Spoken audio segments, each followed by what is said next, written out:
ഇന്ന് വിശുദ്ധ യോഹന്നാൻ്റെ സുവിശേഷം അതിൻ്റെ 5-ാം അധ്യായം 1 മുതലുള്ള വചനങ്ങളെ ഞാൻ വായിക്കുന്നു. നിങ്ങൾ ശ്രദ്ധിക്കണം. 2 മുതലുള്ള വചനങ്ങൾ.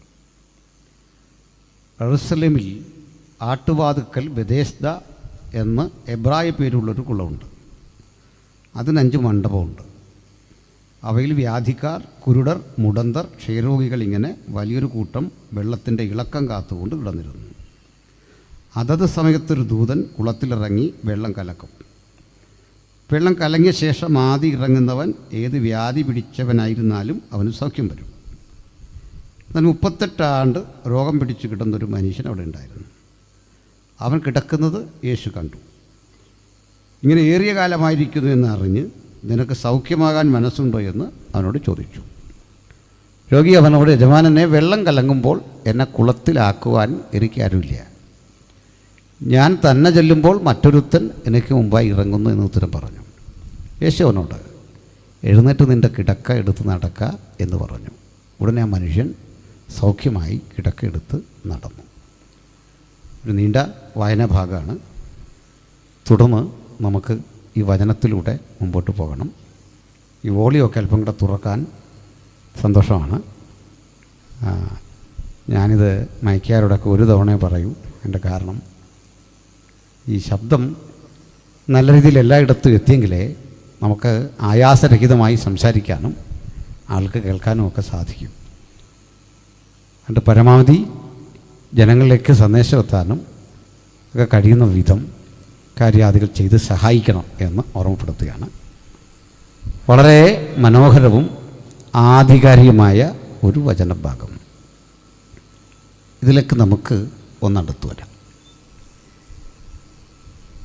യെരൂശലേമിൽ ആട്ടുവാതിൽക്കൽ ബെഥെസ്ദ എന്നു പേരുള്ള ഒരു കുളം.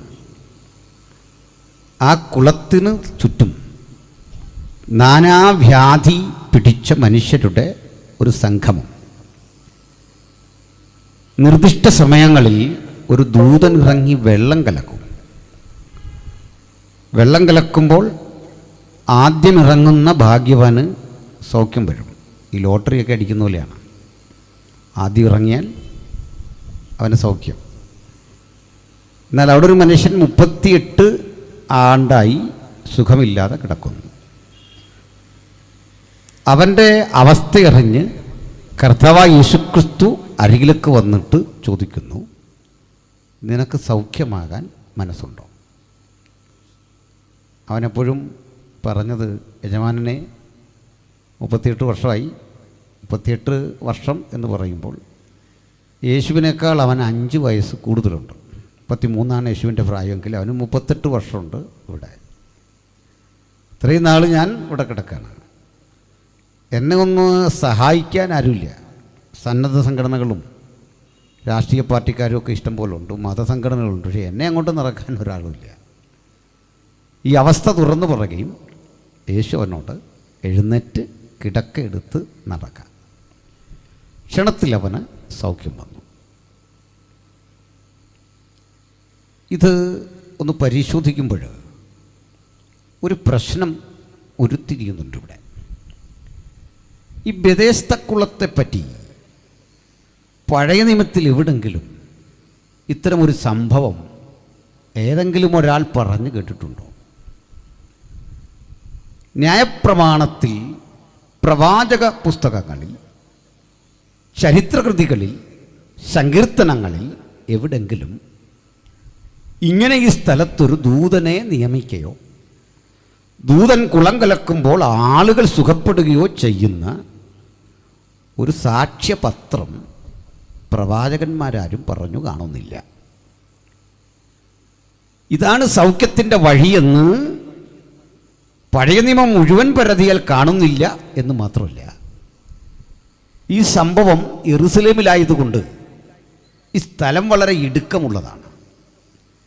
നമ്മൾ കേൾക്കുന്ന യെരൂശലേം ഉണ്ടല്ലോ, വാർത്താമാധ്യമങ്ങളിലൊക്കെ നിരന്തരം പ്രത്യക്ഷമാകുന്ന യെരൂശലേമിൻ്റെ വിസ്തൃതി 8.3 ഏക്കറാണ് ആ ടൗൺ. അത്രേ ഉള്ളൂ. 8.3 ഏക്കർ വിസ്തൃതി മാത്രമുള്ള ആ ചെറിയ പട്ടണം 5 ചെറുമലകളുടെ സമന്വയമാണ്. 5 മലകൾ മുട്ടി ഉരുമ്മി 8.3 ഏക്കറിൽ കിടപ്പുണ്ട്. അതുകൊണ്ടാണ് തമ്മിൽ ഇണക്കിയ നഗരം, മലമേലിരിക്കുന്ന പട്ടണം എന്നൊക്കെ യെരൂശലേമിനെ വിളിക്കുക. സ്ഥലം ഇത്ര ഉള്ളെങ്കിലും ലോകത്തിലെ ഏറ്റവും വലിയ തർക്കഭൂമി യെരൂശലേമാണ്. അത് അയോധ്യയോ ഒന്നുമല്ല. ലോകത്തിൽ ഏറ്റവും വലിയ മതപരമായ തർക്കം നേരിടുന്ന, അതിനുവേണ്ടി ലക്ഷക്കണക്കിന് ഇന്നും മരിച്ചുകൊണ്ടിരിക്കുന്ന, ചരിത്രത്തിൽ ചോര പുതച്ചുറങ്ങുന്ന മണ്ണാണ് യെരൂശലേം. ഈ യെരൂശലേമിൽ പിന്നെയും സോളമൻ എന്നറിയപ്പെടുന്ന അവരുടെ ആദ്യകാല രാജാവിൻ്റെ കാലത്ത് പണി കഴിപ്പിച്ച ദേവാലയമുണ്ടായിരുന്നു. ആ ദേവാലയം നെബൂഖദ്നേസർ ഇടിച്ച് തകർക്കുന്നുണ്ട്. തകർത്ത ദേവാലയം ഹെരോദ എന്ന് പറയുന്ന ഒരു രാജാവ് പുതുക്കി പണിയുന്നുണ്ട്. കാലം കൂടെ കഴിഞ്ഞപ്പോൾ അത് കാലകരണപ്പെടുമ്പോൾ മുത്തുകളാൽ, വഴിപാടുകളാൽ അലങ്കരിച്ച് മനോഹരമാക്കുന്നുണ്ട്. ഇവിടേക്ക് ആയിരക്കണക്കിന് ആളുകൾ ദിവസം പ്രതി വരുന്നുണ്ട്. ഇത്രയും ആളുകൾ വരുന്ന ഇത് ഈ സ്ഥലത്തിൻ്റെ ആട്ടുവാതുക്കൽ എന്നറിയപ്പെടുന്നൊരു ഗോപുരം. ആ സ്ഥലത്ത് ഇങ്ങനൊരു കുളമുണ്ടായിട്ടും ഇത്രയേറെ ആളുകൾ ഇവിടെ കിടന്നിട്ടും അതിലൊരുവന് സൗഖ്യം വന്നിട്ടും നിരന്തരം ഈ ഇളക്കം കാത്ത് ആളുകൾ വന്നിട്ടും എന്തേ പഴയ നിയമത്തിൽ നിന്നും ഇങ്ങനൊരു കാര്യം കാണുന്നില്ല? പ്രശ്നം മനസ്സിലായോ? മാത്രമല്ല, ഈ കുളത്തെയും അതിനെ ചുറ്റിപ്പറ്റി നിൽക്കുന്ന സൗഖ്യത്തെയും കർത്താവായ യേശുക്രിസ്തു എന്തുകൊണ്ട് അഡ്മിറ്റ് ചെയ്യുന്നില്ല? മോനെ, ഞാൻ ഈ ദൂതനോടൊന്ന് പറയാം, നിൻ്റെ ഇഷ്ടത്തിന് കലക്കാം. ദൂതൻ എൻ്റെയാണ്, അങ്ങനെ കലക്കുമ്പോൾ ചാടിക്കണം. ഞാൻ പറയാം. യേശു പറഞ്ഞില്ല. മാത്രമല്ല, ദൂതൻ അങ്ങനെ ചെയ്തോ, എൻ്റെ കൽപ്പന അനുസരിച്ച് ആ ദൂതൻ പ്രവർത്തിക്കുന്നത്, അതുകൊണ്ട് ഞാനതില്ലാതെ നിന്നെ അവിടെ ഇറക്കാം. എവിടെയും ബെഥേസ്ദയെ ചുറ്റിപ്പറ്റി നടക്കുന്ന ഈ അത്ഭുത ആരവാരങ്ങൾക്ക് പിന്നിൽ യേശുവിൻ്റെ അറ്റസ്റ്റേഷൻ കാണുന്നില്ല. മൂന്നാമത്തെ പ്രശ്നം, നിങ്ങളും ഞാനും വായിച്ച വേദഭാഗം നോക്കിയാൽ, ഒരു ദൂതനിറങ്ങി വെള്ളം കലക്കും, ആദ്യം ഇറങ്ങിയവന് സൗഖ്യം വരും എന്ന വചനം ഒരു ബ്രാക്കറ്റിലാണ് എഴുതിയിരിക്കുന്നത്. ഇതിനും അർത്ഥമുണ്ട്. ഈ പറയപ്പെട്ട കാര്യം അന്നാട്ടുകാർക്കിടയിൽ ഇരുന്നൊരു വിശ്വാസം മാത്രമാണ്. ഇത് ദൈവികമായ സൗഖ്യം നടക്കുന്നൊരു സ്ഥലമോ, യേശുവോ അപ്പോസ്തലന്മാരോ പഴയ നിയമ പ്രവാചകന്മാരോ ഒരു ദൂതനെ ആക്കി വയ്ക്കുകയോ, ഈ ദൂതൻ ഇങ്ങനെ കലക്കുമ്പോൾ സൗഖ്യമാകുന്ന സംഭവത്തിന് ഒരു സാക്ഷ്യപത്രം നൽകുകയോ ചെയ്യുന്നില്ല. മാത്രമല്ല, നിന്റെ സൗഖ്യം ഇവിടെയാണ് എന്ന് സങ്കല്പിച്ചുകൊണ്ട് അവനെ ആ സൗഖ്യത്തിന് വിട്ടുകൊടുക്കാതെ ആ സൗഖ്യത്തിൻ്റെ പ്രചരണ കോലാഹലങ്ങൾക്കിടയിൽ നിന്ന് പറയുക, ഇനി ഇവിടെ കിടക്കണ്ട, നീ ഇവിടെ നിന്നെ കിടക്കെടുത്ത് നീ നടക്കണം, നീ യാത്ര ചെയ്യണം. ചുരുക്കി പറഞ്ഞാൽ, ബെഥേസ്ദയെ ചുറ്റിപ്പറ്റി നിന്ന അത്തരം ധാരണകളെ മുഴുവൻ പൊളിച്ചെടുക്കി, ബെഥേസ്ദ വഴിയല്ല നിന്റെ സൗഖ്യമെന്നും നിന്റെ സൗഖ്യത്തിൻ്റെ കാരണഭൂതൻ യേശുക്രിസ്തു എന്ന അനന്യനായ ദൈവത്തിൻ്റെ പുത്രനാണെന്നും ഉള്ള സുവിശേഷത്തിൻ്റെ മഹിമയുടെ പ്രകാശനമാണ് ഈ വാക്കുകളിൽ നമുക്ക് ദർശിക്കാൻ സാധിക്കുന്നത്. മനസ്സിലായി കാണും എന്ന് കരുതുന്നു. ഇനി ഒന്നുകൂടി പറഞ്ഞാൽ നിങ്ങൾ ഇത്തരത്തിൽ ഇതിനെ മനസ്സിലാക്കും. ഈ സംഭവത്തിന് ശേഷം പിന്നെയും ദൂതൻ്റെ കലക്ക് കാണുന്നില്ല, ആരും ചാടുന്നത് കാണുന്നില്ല. അതുണ്ടായിരുന്നെങ്കിൽ ഇപ്പോഴും കാണണം. ഇന്നും ആരെങ്കിലും കലക്കണം, ഇപ്പോഴും ചാടണം. എവിടെ വെച്ച് ദൂതൻ സ്റ്റോപ്പ് ചെയ്തെന്നും അറിയില്ല. ഈ പ്രോഗ്രാം എവിടെ നിർത്തിക്കളഞ്ഞെന്നും അറിയില്ല.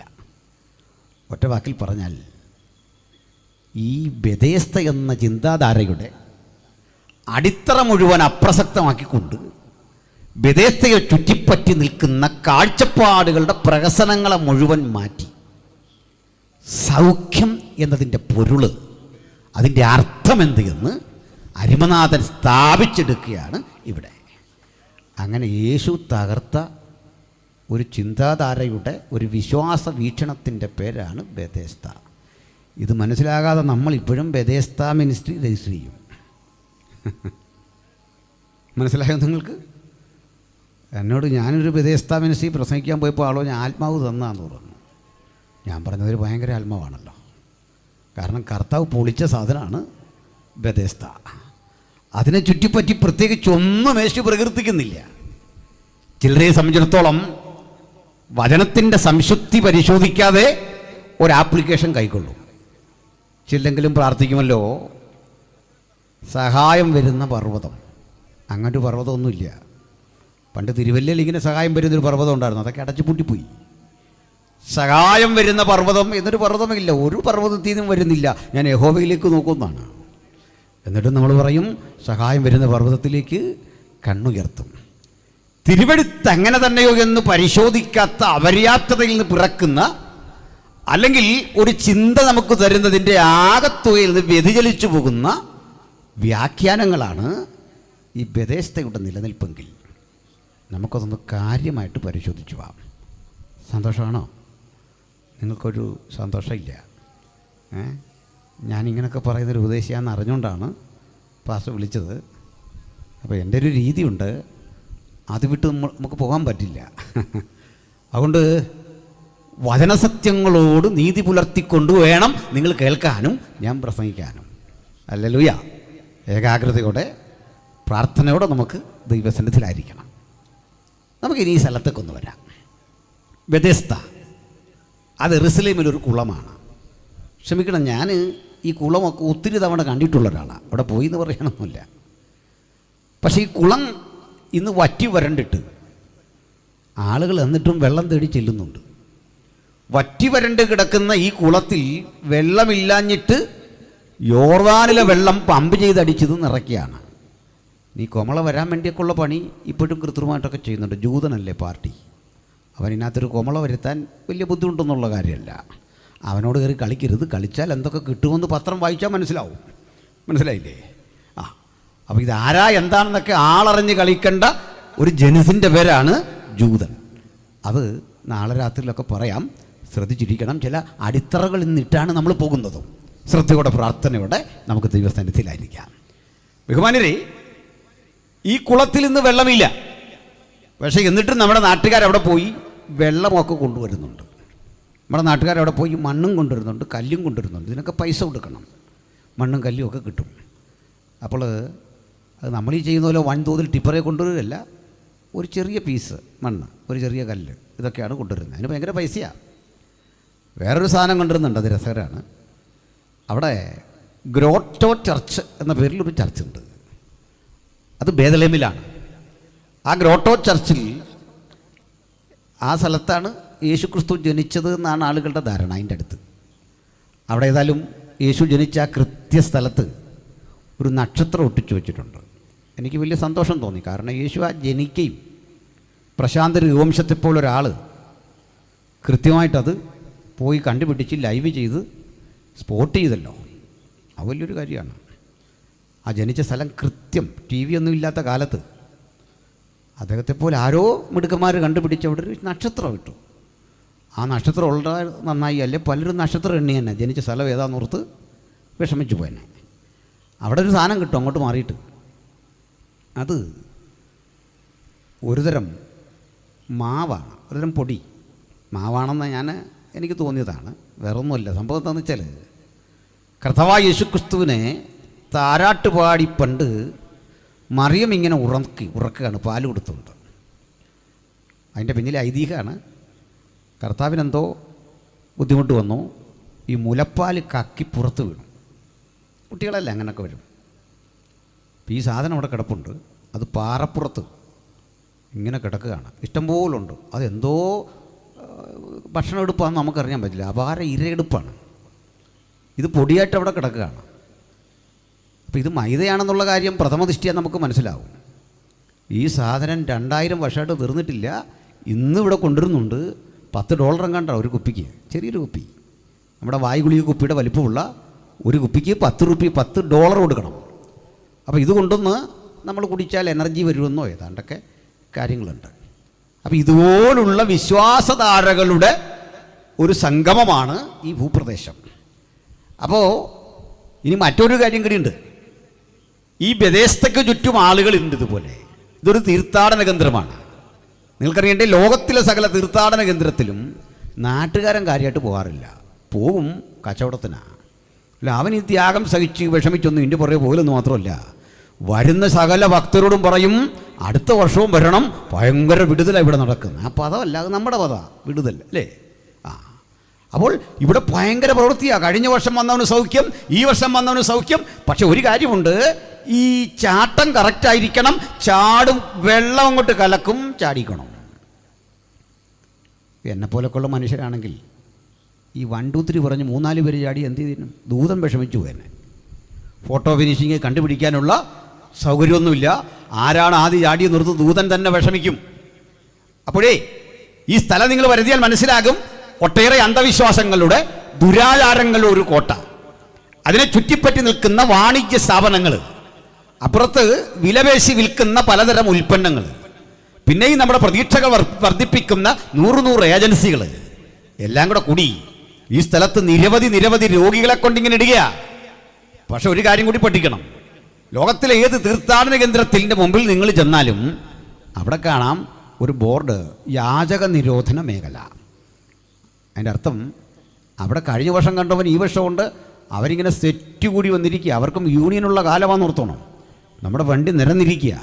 കണ്ണറിയാത്ത, കൈവയ്യാത്ത, അംഗവൈകല്യമുള്ള ധാരാളം ആളുകൾ ഒരു നാണയത്തൊട്ടിന് വേണ്ടി കൈനീട്ടിങ്ങനെ നിൽക്കുമ്പോൾ ത്യാഗം സഹിച്ച് ഈ സ്ഥലത്തേക്ക്, ബെഥേസ്ദയിലേക്ക് ചെല്ലുന്ന നിങ്ങൾ മനസ്സിലാക്കണം, സാറേ ഇവിടെങ്ങും ഒരു പ്രോഗ്രാമും നടക്കുന്നില്ല. നടക്കുന്നത് ഞാൻ ഈ ഇരിപ്പിരിക്കുമോ എന്ന് അവനീ ചോദിക്കുന്നത്.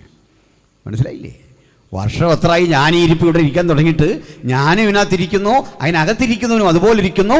അവനും വ്യത്യാസമില്ല, എനിക്കും വ്യത്യാസമില്ല. പിന്നെ വർഷാവർഷങ്ങളിൽ അവനെ ഒന്ന് പുതുക്കും, എനിക്കാണേ അതുപോലുമില്ല. ഈ അവസ്ഥയിൽ ബെഥേസ്ദയുടെ അവസ്ഥ ഇതാ, കുളത്തിൻ്റെ അവസ്ഥ ഇതാ, ജനത്തിരക്ക് ഇങ്ങനെയാ. പക്ഷെ ഇതിൻ്റെ പിന്നിലെ വ്യാവസായിക താല്പര്യങ്ങളെ നാട്ടുകാരനിങ്ങനെ പ്രോത്സാഹിപ്പിച്ച് പറയാൻ തുടങ്ങി. ഭയങ്കര സൗഖ്യം, ഭയങ്കര ആശ്വാസം, എന്തോ ഒരു അത്ഭുതം, എന്തോ ഒരു വിടുതൽ. ഇതിങ്ങനെ കേട്ട് തഴമ്പിച്ച കാതുകൾ അവിടെ ധാരാളമാണ്. ഇതിൻ്റെ ഇടയിലാണ് വ്യത്യസ്തമായ ഒരു ദൈവത്തിൻ്റെ ഇടപെടൽ. നസ്രായനായ യേശു അതുവഴി വന്നു. ഒരു കാര്യം ദൈവത്തിൻ്റെ മക്കൾ ഇന്ന് മനസ്സിലാക്കിക്കൊള്ളണം, വരുന്നത് യേശുവെങ്കിൽ വ്യത്യസ്തമായൊരു പ്രവൃത്തി അവിടത്തേക്ക് ചെയ്യാൻ കഴിയും. വരുന്നത് യേശുവെങ്കിൽ, ഇടപെടുന്നത് അവനെങ്കിൽ, ആർക്കും ചെയ്യാനാവാത്ത ഈ നിലയിൽ അവിടുത്തേതായ ഒരു സൗഖ്യത്തിൻ്റെ സ്പർശം യേശുക്രിസ്തുവിന് ചെയ്യാൻ സാധിക്കും. അതുകൊണ്ടാണ് യേശു ഒരു സ്ഥലത്ത് ചെന്നാൽ, യേശുവിൻ്റെ അനുഗാമികളായ സുവിശേഷകർ ഒരു സ്ഥലത്ത് ചെന്നാൽ അവിടെയുള്ള ഇത്തരം വിശ്വാസധാരകളെല്ലാം കാലഹരണപ്പെട്ടിരിക്കും. മറ്റൊന്നിനും അവിടെ പ്രവർത്തിക്കാനാവാത്ത വിധത്തിൽ യേശുവിൻ്റെ ആധിപത്യം അവിടെ ചെലുത്തും. സുവിശേഷം അതിൻ്റെ ആധിപത്യം കൃത്യമായി ജനഹൃദയങ്ങളിൽ ചെലുത്തും. അത് തിരിച്ചറിഞ്ഞ ഞങ്ങൾ അതിൻ്റെ അനുഭവത്തിൻ്റെ പശ്ചാത്തലത്തിൽ നിന്നുകൊണ്ട് ഞങ്ങൾ അനുഭവിക്കുന്ന നസ്രയനായ യേശുക്രിസ്തുവിൻ്റെ സുവിശേഷത്തിൻ്റെ സാരാംശം ഇങ്ങനെ അവതരിപ്പിക്കട്ടെ. മറ്റൊരുവനിലും രക്ഷയില്ല. നാം രക്ഷിക്കപ്പെടുവാൻ ആകാശത്തിന് കീഴിൽ മനുഷ്യരുടെ ഇടയിൽ നൽകപ്പെട്ട ഒരേ ഒരു നാമം നമ്മുടെ കർത്താവായ യേശുക്രിസ്തുവിന്റെ നാമമാണ്. യേശുവിനെ ഉയർത്തുക വഴി ഇത്തരം വിശ്വാസധാരകളുടെ അടിത്തറകൾ മുഴുവൻ മാന്തി അദൃശ്യനായ ദൈവത്തിന്റെ തേജസ് അവിടെ വ്യാപരിപ്പിച്ചിട്ട് ഒരു പുത്തൻ അനുഭവത്തോടെ ദേശത്തെ പരിപൂർണമായി സമഗ്രമായി മാറ്റിയെടുക്കാൻ ഈ സുവിശേഷത്തിന് സാധിക്കും എന്നതിന്റെ തെളിവാ ഇന്ന് ബെഥേസ്ദ കണ്ടാൽ പായൽ പിടിച്ചൊക്കെ അവിടെ കിടപ്പുണ്ടെന്നേ. പഴയ ആൾ തിരക്കൊന്നുമില്ല. അവിടുത്തെ തിരക്ക് ആരെങ്കിലും അറിയാത്ത ആളുകൾ പണ്ട് ഇവിടെ ആയിരുന്നില്ലേ ഇതൊക്കെ നടന്നത് എന്നോർത്താണ് പോകുന്നതെങ്കിൽ ഭക്തന്റെ ശ്രദ്ധ ഈ കുളം കലങ്ങുന്നുണ്ടോ, ഇവിടെ ദൂതൻ വരുന്നുണ്ടോ, ആൾ ഇവിടെ കിടന്ന് സൗഖ്യമാകുന്നില്ല. ഇതുവഴി യേശു കടന്നുപോയിട്ടുണ്ടല്ലോ. ഇവിടെ 38 ആണ്ടുകൾ ഈ കുളത്തിന് പരിഹരിക്കാൻ കഴിയാത്ത പരമ്പരാഗതമായ രോഗത്തിന്റെ അല്ലെങ്കിൽ തകർച്ചയുടെ, പരാജയത്തിന്റെ, നിരാശയുടെ ആഴക്കയങ്ങളെ ശുദ്ധീകരിച്ച് ഒരു പുതുമയുടെ തെളിച്ചത്തിന്റെ വലിയ പ്രവൃത്തി ചെയ്ത ചരിത്ര സംഭവങ്ങൾ ഉറങ്ങിക്കിടക്കുന്ന ഈ മണ്ണിൽ നിന്നുകൊണ്ട് ഒരു പുത്തൻ അനുഭവത്തെ പ്രഘോഷിക്കാനേ ഭക്തന് സാധിക്കൂ. ആ ആത്മാവും ആ വിവേകവും ആ ബോധവും ആ കരുത്തും നമ്മൾ രൂപപ്പെടട്ടെ. സ്തോത്രം, ഹല്ലേലൂയ.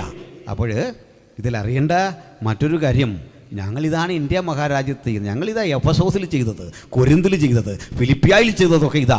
ഞങ്ങൾ ഫിലിപ്പിയിൽ ചെന്നു, പരിണിതഫലമായി സംഭവിച്ച കേൾക്കണ്ടേ? അവിടെ എത്രയെത്ര വിടുതലുകളാണ് സംഭവിച്ചത്.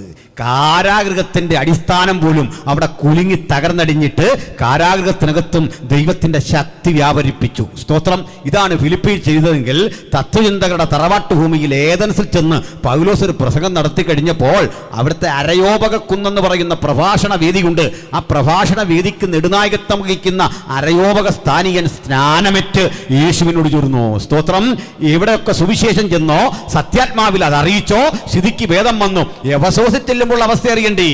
ചരിത്രത്തിൽ അക്കാലഘട്ടത്തിൽ എഫെസോസ് ശ്രദ്ധിക്കപ്പെടുന്നൊരു നഗരമായിരുന്നു. അതും ഒരു തീർത്ഥാടന കേന്ദ്രമായിരുന്നു.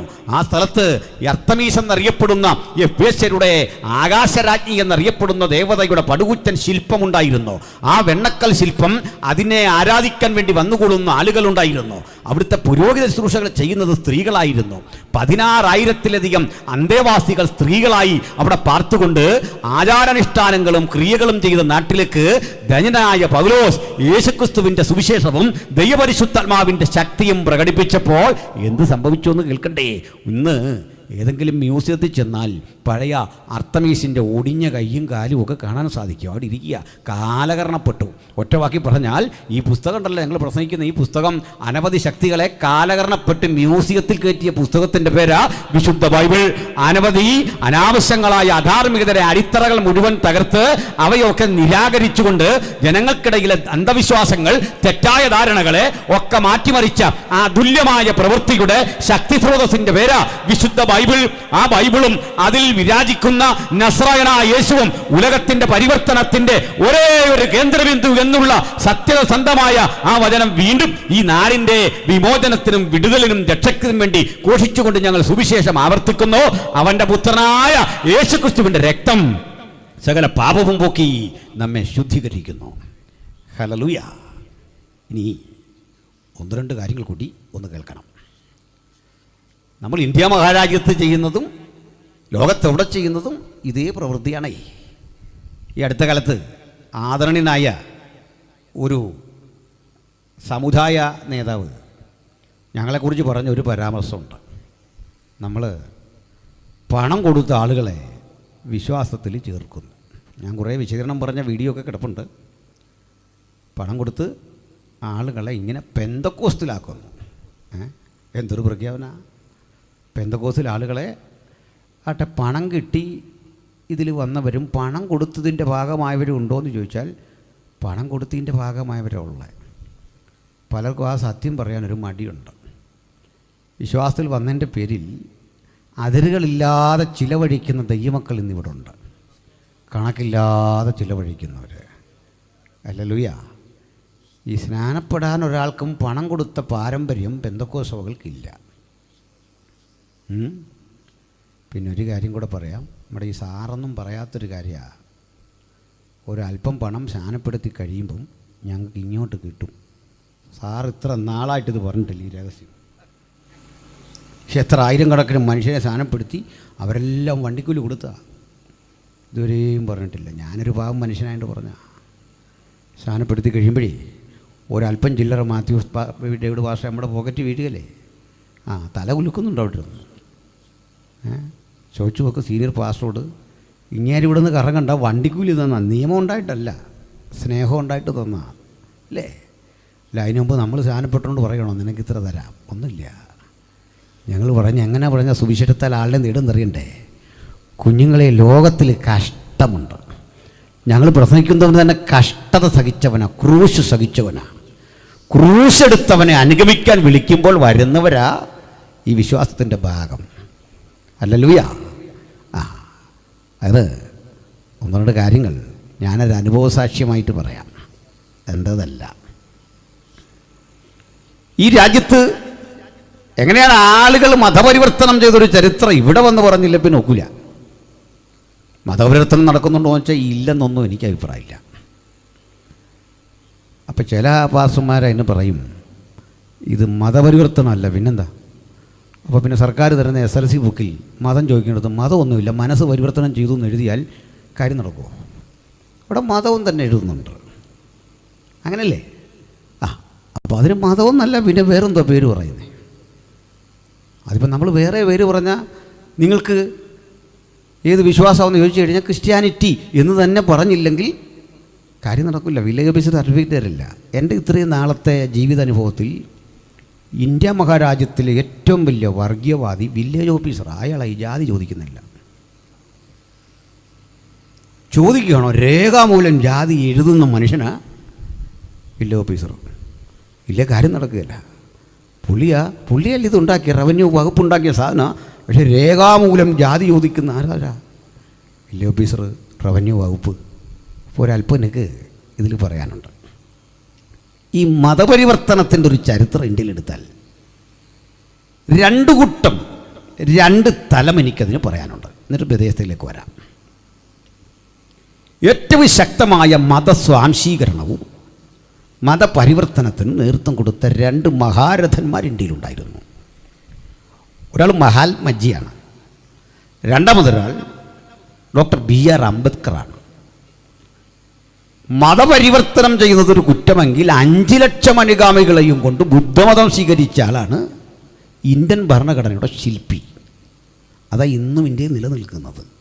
5 ലക്ഷം പേരെ. മഹാത്മജി ചെയ്തത് മറ്റൊരു പ്രവൃത്തിയാണ്. അത് വിശദീകരിക്കാൻ എനിക്ക് സമയമില്ല, അവസരവുമില്ല. വീഡിയോ ചെയ്ത് ഞാൻ ഇട്ടിട്ടുണ്ട്. ഇത്ര എന്തിനാ പറഞ്ഞേ?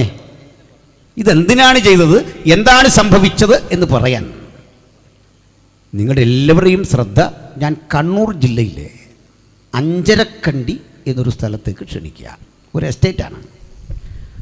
ബഹുമാനപ്പെട്ട നമ്മുടെ ടീച്ചറുണ്ടല്ലോ, മുൻ മന്ത്രി, MLA, അദ്ദേഹം അവർ മെമ്പറായിരിക്കുന്ന ആ ഭൂപ്രദേശം, ഇന്നത്തെ എയർപോർട്ടൊക്കെ ഉള്ള സ്ഥലത്ത് 200 ഏക്കർ വരുന്ന അഞ്ചരക്കണ്ടി എസ്റ്റേറ്റ്.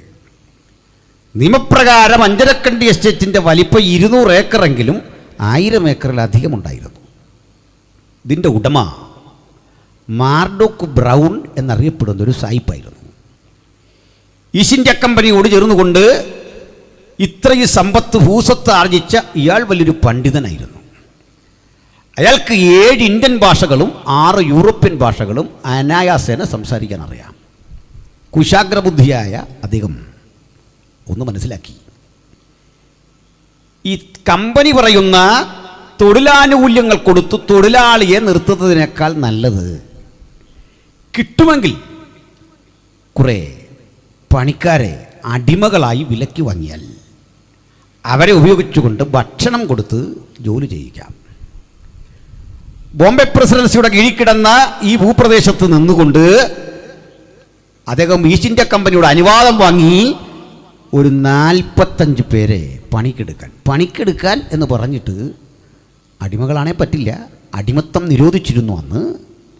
അദ്ദേഹം 45 ആളുകളെ പണിക്കെടുത്തു. പക്ഷേ ആ കണക്കിൽ 45 ഉള്ളെങ്കിലും 450-ലധികം അടിമകളെ ജാതിമതഭേദമന്യേ ഇവിടുന്ന് കൊണ്ടുപോയി. ജാതിമതഭേദമന്യേ അടിമകളെ കൊണ്ടുപോയി എന്ന് പറയുമ്പോൾ വഴിയെ നടന്നു പോകുന്ന മനുഷ്യനെ പിടിച്ചിട്ട് എന്തെങ്കിലും പറയാൻ പോകുന്ന രൂപത്തിൽ ബലപ്രയോഗം നടത്തി അന്നത്തെ സവർണരായ മനുഷ്യരെ പോലും അടിമകളാക്കിക്കൊണ്ടുപോയി. അവർണന്റെ സ്ഥിതി പിന്നെ പറയേണ്ടതില്ല. പിടിച്ചു കൊണ്ടുപോയി കൊച്ചു കുട്ടികളടക്കം.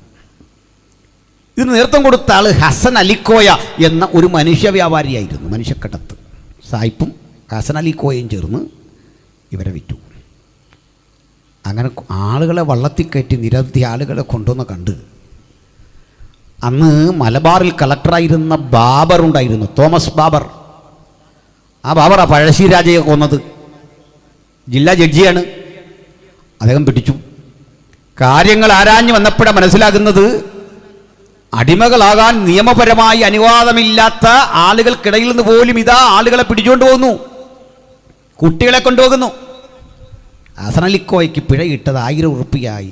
ഒരു കാളയ്ക്ക് 3 രൂപ വിലയുള്ളപ്പോൾ 1000 ഉറുപ്പിക. സായിപ്പിന് 10000 ഉറുപ്പിക. ഒരു കാളയ്ക്ക് 3 രൂപ ഉള്ളപ്പോഴാണ്. എന്നിട്ടും അടിമക്കച്ചവടം നിലച്ചില്ല.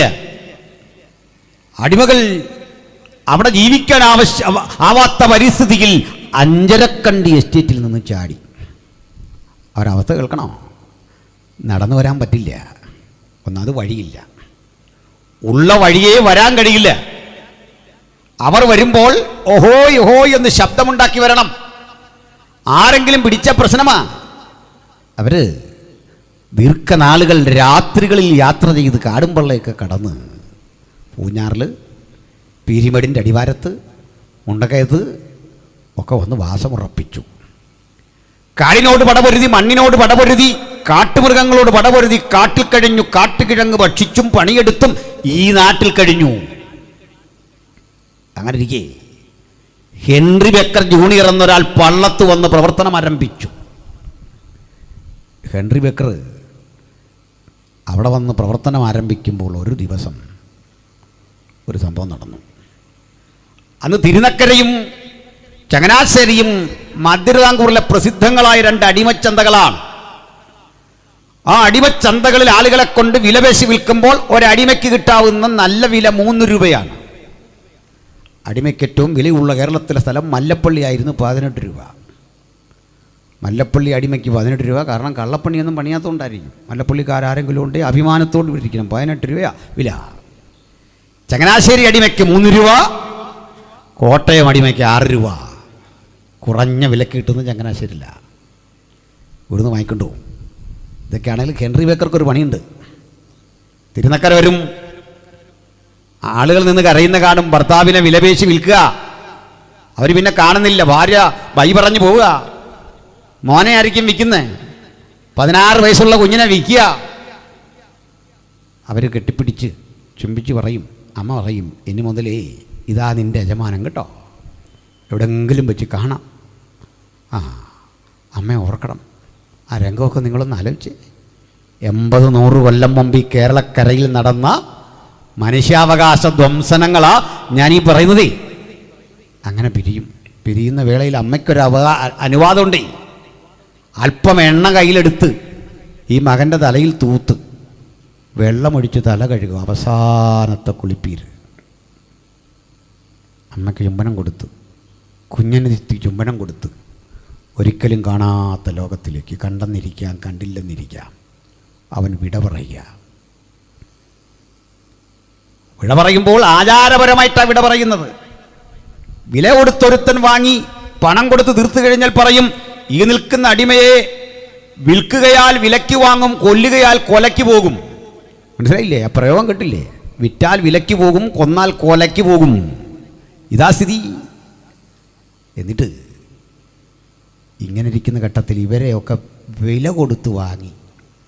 ഹെൻറി ബേക്കർ പറയും, നീ ഇന്നു മുതൽ എൻ്റെ ഉടമസ്ഥതയിൽപ്പെട്ട ആളാ, നിന്നെ ഇനി ആരും മേടിക്കുകയില്ല, പൊക്കോളാൻ പറയാം വീട്ടിൽ.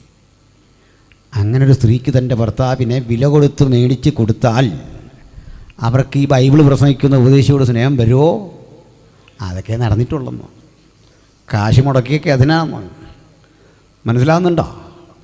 എന്നാൽ നീ ഒന്ന് കൊടുത്തു നോക്കാം, അവർ തിരിച്ചു വരുമോയെന്നറിയാം. അതിൻ്റെ പലിശ കൂട്ടിക്കൊടുക്ക് വരുമോയെന്നറിയാം. അച്ഛാ 3 രൂപയ്ക്കന്ന് വിലയ്ക്ക് കൊടുത്ത് വാങ്ങിയവൻ്റെ മക്കളെ 3 കോടി കൊടുത്താൽ ഇനി തിരിച്ചു വരികയില്ല, കിട്ടുകയില്ല. ആ കാര്യകാരണങ്ങളിലേക്ക് ഞാനെന്ന് വരാം, ശ്രദ്ധിക്കണം ബഹുമാനരെ. പള്ളത്ത് ഹെൻറി ബെക്കറെ കാണാൻ ഒരു സംഘം ആളുകൾ ഈ മുണ്ടക്കയത്തുനിന്ന് പോയി. അതേ വരുമ്പോൾ ഒരു വട്ടം മനുഷ്യർ നിൽക്കുക. അവർ അറയിൽ ഇല കൊണ്ട് നഗ്നത മറച്ചിരിക്കുക. ഇല കൊണ്ട് ചരട് കെട്ടി നഗ്നത മറച്ചിരിക്കുക. അല്പം കൂടെ സംസ്കാര സമ്പന്നർ ഇല വിട്ടിട്ട് പാള കൊണ്ട് മറച്ചിരിക്കുക. നഗ്നതാബോധമൊന്നുമില്ല. അവരെ കുറ്റം പറഞ്ഞിട്ട് കാര്യമില്ല. അന്ന് സമ്പന്നർ പോലും കഷ്ടിച്ചൊരു കുറിയാണ്ടും ഒരു മുണ്ടും ഇങ്ങനെ ഇടുന്ന കാലമാണ്. അന്ന് മാഷിൻ്റെ വേഷമെന്ന് പറഞ്ഞാൽ ഷർട്ടില്ല, അല്ലെ മേൽവസ്ത്രമില്ല. ഈ പൂണൂലിട്ടൊരു മാഷ് അക്ഷരം പഠിപ്പിക്കുക, അക്ഷരം പഠിപ്പിക്കുന്ന മണ്ണിലെഴുതി അക്ഷരം പഠിപ്പിക്കുക. ഇതൊക്കെ ഒരു നൂറ്റാണ്ട് മുമ്പ് ഇവിടെ സംഭവിച്ചതാ. അല്ലെങ്കിലും മണ്ണിലെഴുതി പഠിച്ച, അക്ഷരം പഠിച്ച ആളുകൾ ഇവിടെ ഇരിപ്പുണ്ട്, ഓലയിലുമൊക്കെ. അതിന് നിങ്ങൾ സമ്മതിക്കുകയല്ല, പ്രായം കുറവാന്ന് കാണിക്കാൻ വേണ്ടി. എനിക്ക് മനസ്സിലായി. ഞാനോർത്ത് മണ്ണിലെഴുതി എന്ന് പറയുമ്പോൾ ഓജത്തങ്കച്ചൻ ഭാഷെങ്കിലും കൈവെക്കുമെന്ന് ഞാൻ ഓർത്ത്. ഇല്ല, പ്രായം കുറവാന്ന് കാണിക്കാൻ എനിക്കറിയാം. ഞാനിന്നല്ലല്ലോ കാണാൻ തുടങ്ങി. അതുകൊണ്ടോ ഒരച്ഛൻ കൈവക്കി. മണ്ണിൽ ഓലയിലൊക്കെ എഴുതി പഠിച്ച അതൊക്കെ നല്ലതാണെന്ന് പറയുമെങ്കിലും നമ്മൾ ഈ ഓലയിലും മണ്ണിലുമൊക്കെ ഹരിശ്രീ കുറിക്കുന്നതിൻ്റെ 1000 കൊല്ലം മുമ്പേ ഇംഗ്ലണ്ടിൽ ഓക്സ്ഫോർഡ് യൂണിവേഴ്സിറ്റി നടത്തിയവൻ്റെ പേരാ സായിപ്പ്. മനസ്സിലായില്ലേ? കേംബ്രിഡ്ജ് യൂണിവേഴ്സിറ്റി തുടങ്ങുന്നവൻ്റെ പേരാ സായിപ്പ്. എന്നിട്ട് നിങ്ങൾ എന്നോട് പറയുക ഇന്ത്യക്കൊരു പാരമ്പര്യമുണ്ട്, അഭിമാനിക്കണം, സന്തോഷിക്കണം. എനിക്ക് മനസ്സില്ല തൽക്കാലം. മനസ്സിലായോ? എനിക്ക് മനസ്സില്ല. അപ്പോൾ അതാ പറയുന്നത്, ഈ ഓലയിൽ പഠിച്ചതിനെ, നിലത്തെഴുതി പഠിച്ചതിനെ എനിക്ക് അക്ഷരം വിലക്കിയിട്ട് പഠിക്കാൻ അനുവാദം തരാതെ, ദൂരെ നിന്ന് കേട്ടുപോലും പഠിക്കാൻ അർഹത തരാതെ എൻ്റെ മനുഷ്യാവകാശങ്ങളെ മുഴുവൻ ധ്വംസിച്ചിട്ട് പറയുക വിദേശികളോടാ പ്രിയം, വിദേശ സംസ്കാരത്തോടാ പ്രിയം, ഇംഗ്ലീഷിനോടാ. തീർച്ചയായിട്ടും സംശയത്തിന്. അതിന് കാരണം ഈ രാജ്യത്തിന് പാരമ്പര്യമുണ്ടായിരുന്നു, അറിവുണ്ടായിരുന്നു, നളന്തയുണ്ടായിരുന്നു, തക്ഷശിലയുണ്ടായിരുന്നു. പക്ഷെ നിങ്ങൾ എന്തുകൊണ്ട് എൻ്റെ മുമ്പിൽ അടച്ചിട്ടു?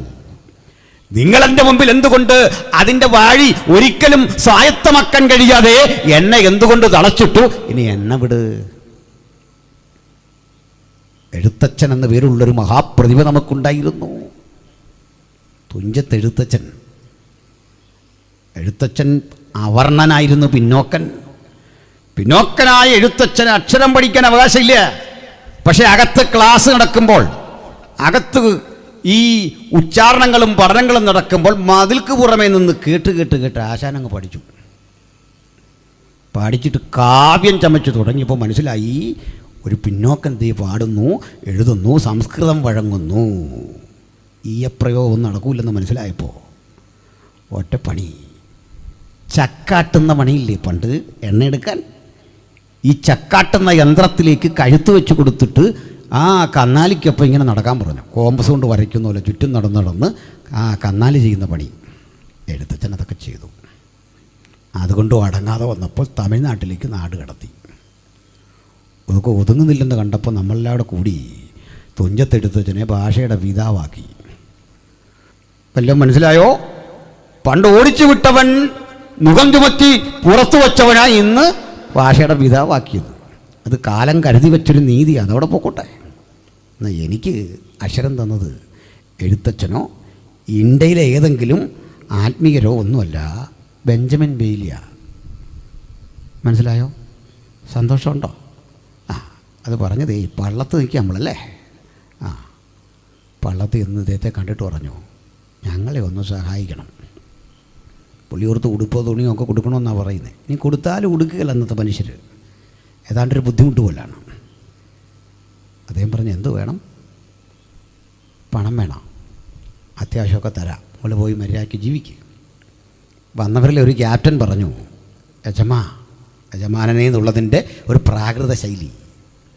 യജമാ, എങ്ങൾക്ക് പഠിക്കണം യജമാ, വിദ്യാഭ്യാസം തരണം.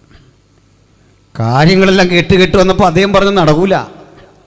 നടക്കാത്തതിൻ്റെ കാരണം ഈ കാട്ടിപ്പോയി ആരാ വാദ്യന്മാരെ കിട്ടുന്ന എങ്ങനെയാ? പഠിപ്പിക്കാൻ പറ്റുന്ന എങ്ങനെയാ? സാറിനെ കിട്ടണ്ടേ, ശമ്പളമെങ്കിലും കൊടുക്കാം, ഈ കാട്ടി വന്ന് പഠിപ്പിക്കണ്ടേ? 1 2 തവണയല്ല, 5 വട്ടം അവർ ചെന്നു. ബെയ്ലി ഹെൻറി ബേക്കർ അന്ന് വായിച്ച വേദഭാഗം പുള്ളിയെ ബുദ്ധിമുട്ടിച്ചു. വിധവ വന്ന് അസഹ്യപ്പെടുത്തിയെന്ന്.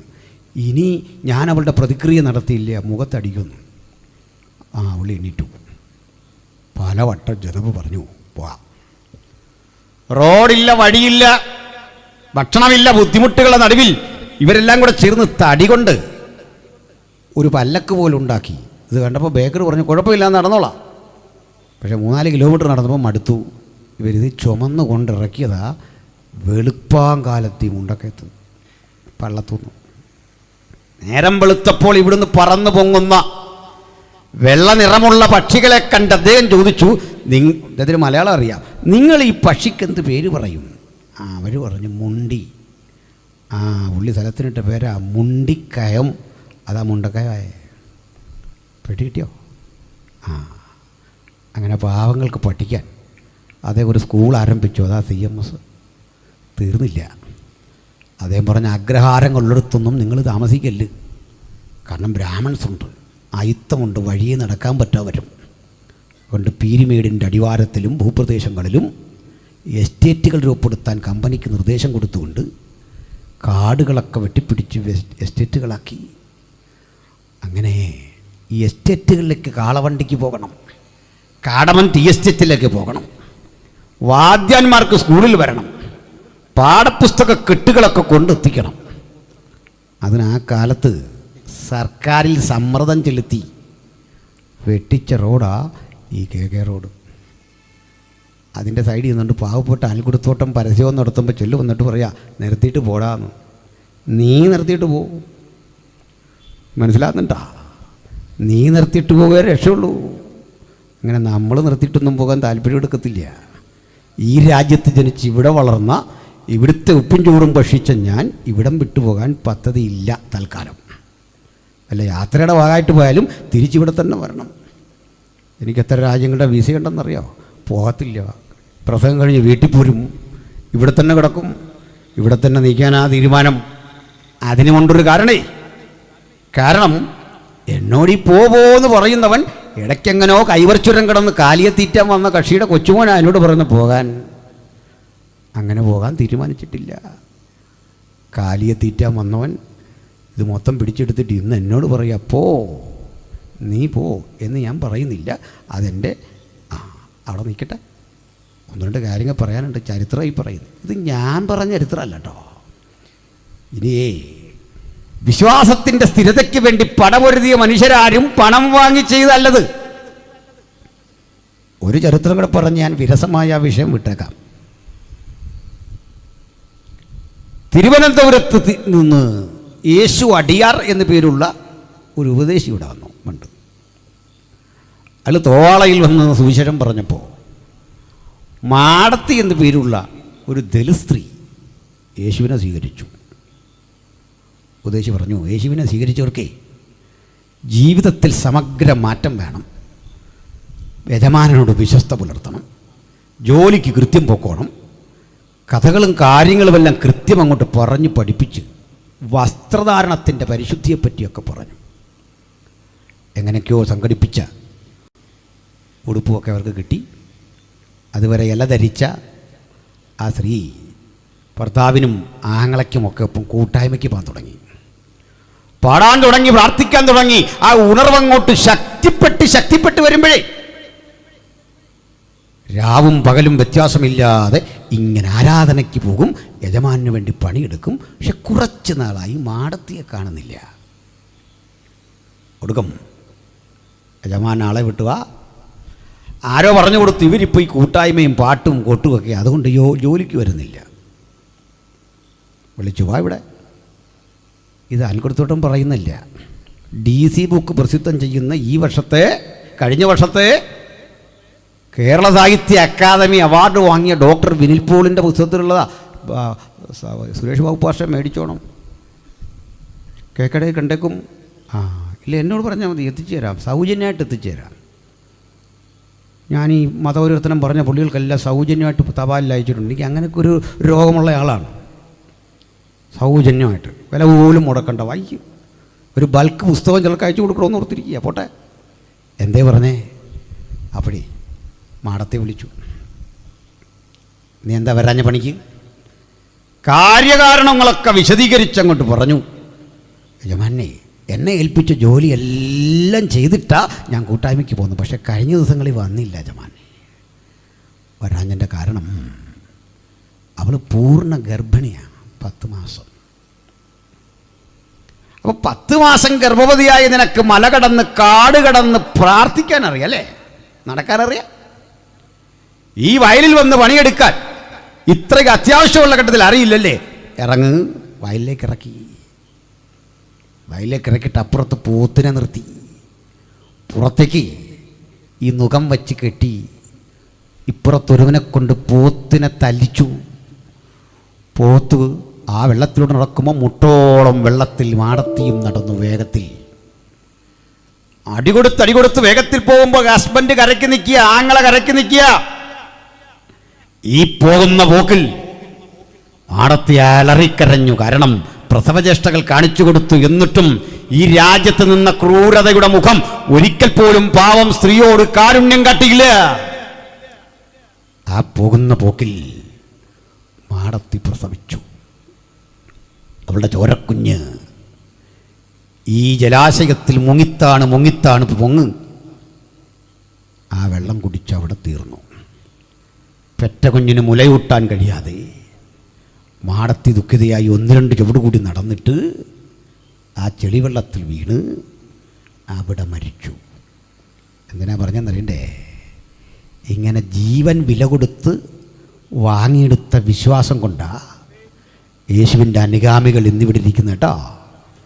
അത് പണം കൊണ്ടൊന്നും അട്ടിമറിക്കാൻ കഴിയില്ല.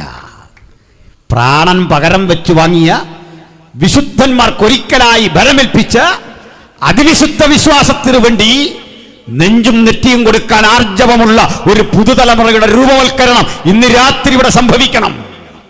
ഈ ദേശം വിടുവിക്കപ്പെടണം. ഈ ദേശത്ത് ദൈവാത്മാവിന്റെ പ്രവൃത്തി വെളിപ്പെടണം. എല്ലാത്തരം വിഭാഗ്യതയ്ക്കും അതീതമായി ബെഥെസ്ദയുടെ ഇത്തരം ചിന്താധാരകളെ മുഴുവൻ മാറ്റിക്കൊണ്ട് കരുണാമയനായ യേശുവിന്റെ സുവിശേഷത്തിന്റെ വ്യാപനം ഇവിടെ സംഭവിക്കണം. ഞാൻ പറയാറുണ്ടൊരു കാര്യം. കുമ്പനാടുള്ള ഞങ്ങളുടെ കൺവെൻഷൻ്റെ പ്രായം 100 വയസ്സ് കഴിഞ്ഞു. മുളക്കുഴയിലും ഏതാണ്ട് അതേ പ്രായം, അതേ വർഷമായി. ഏയുടെ കൺവെൻഷനും അതേ വർഷമായി. പിന്നെ അതിന് താഴെ വരുന്ന സഭകളുണ്ട്, ന്യൂയിൻ്റെയും 2 ന്യൂയിൻ്റെകളും ഇതര സഭകളൊക്കെ ഉണ്ട്. കൺവെൻഷനുകളുടെ പ്രായം മിനിമം 50 വയസ്സായി, മാക്സിമം 100 വയസ്സ് വരെ. അന്നത്തെ കൺവെൻഷൻ അറിയാമല്ലോ, ഓലക്കീറിലിരുന്ന് ഭക്ഷ്യപദാർത്ഥങ്ങളൊക്കെ വീട്ടിൽ നിന്ന് കൊണ്ടുപോയി അടുത്ത വീട്ടിൽ പോയി ഇതൊക്കെ പാകം ചെയ്ത് അങ്ങനെ കഴിച്ച ഒരു തലമുറയാണ് നമ്മൾ. അന്നും പണം ചിലവഴിച്ച ഇവിടുന്നൊക്കെ കുമ്പനാട് ആൾ യോഗത്തിന് പോയേ. ഒന്നും കിട്ടുമെന്നോർത്ത് പോയതല്ല, ഒരു കാര്യം കിട്ടുമെന്നോർത്ത് വചനം. സ്വാമി നേരം വെളുക്കോളം അത് കേട്ടിരുന്നു.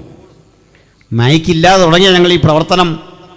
അന്ന് പുതുമ ആ മൈക്ക് നോട്ടീസിൻ്റെ താഴെ എഴുതി വെക്കും മൈക്കുണ്ടായിരിക്കുന്നതാണ്. അങ്ങനൊരു കാലമുണ്ട്, മൈക്കുണ്ട്. ഇത് കാണാൻ ആൾ കൂടുമായിരുന്നു. അങ്ങനത്തെ കാലം. കുമ്പനാടൊക്കെ കൂടാൻ 1000 പേര് 1500 പേരൊക്കെ ഉള്ളൂ. ഇന്നാ സ്ഥാനത്തെ ജനലക്ഷങ്ങൾ അവിടെ ഉണ്ട്. പുനലൂരെ കൺവെൻഷന് ഇടപോരാഞ്ഞിട്ട് അടൂർ വന്ന് 35 ഏക്കർ അടുത്ത കാലത്ത് വാങ്ങി.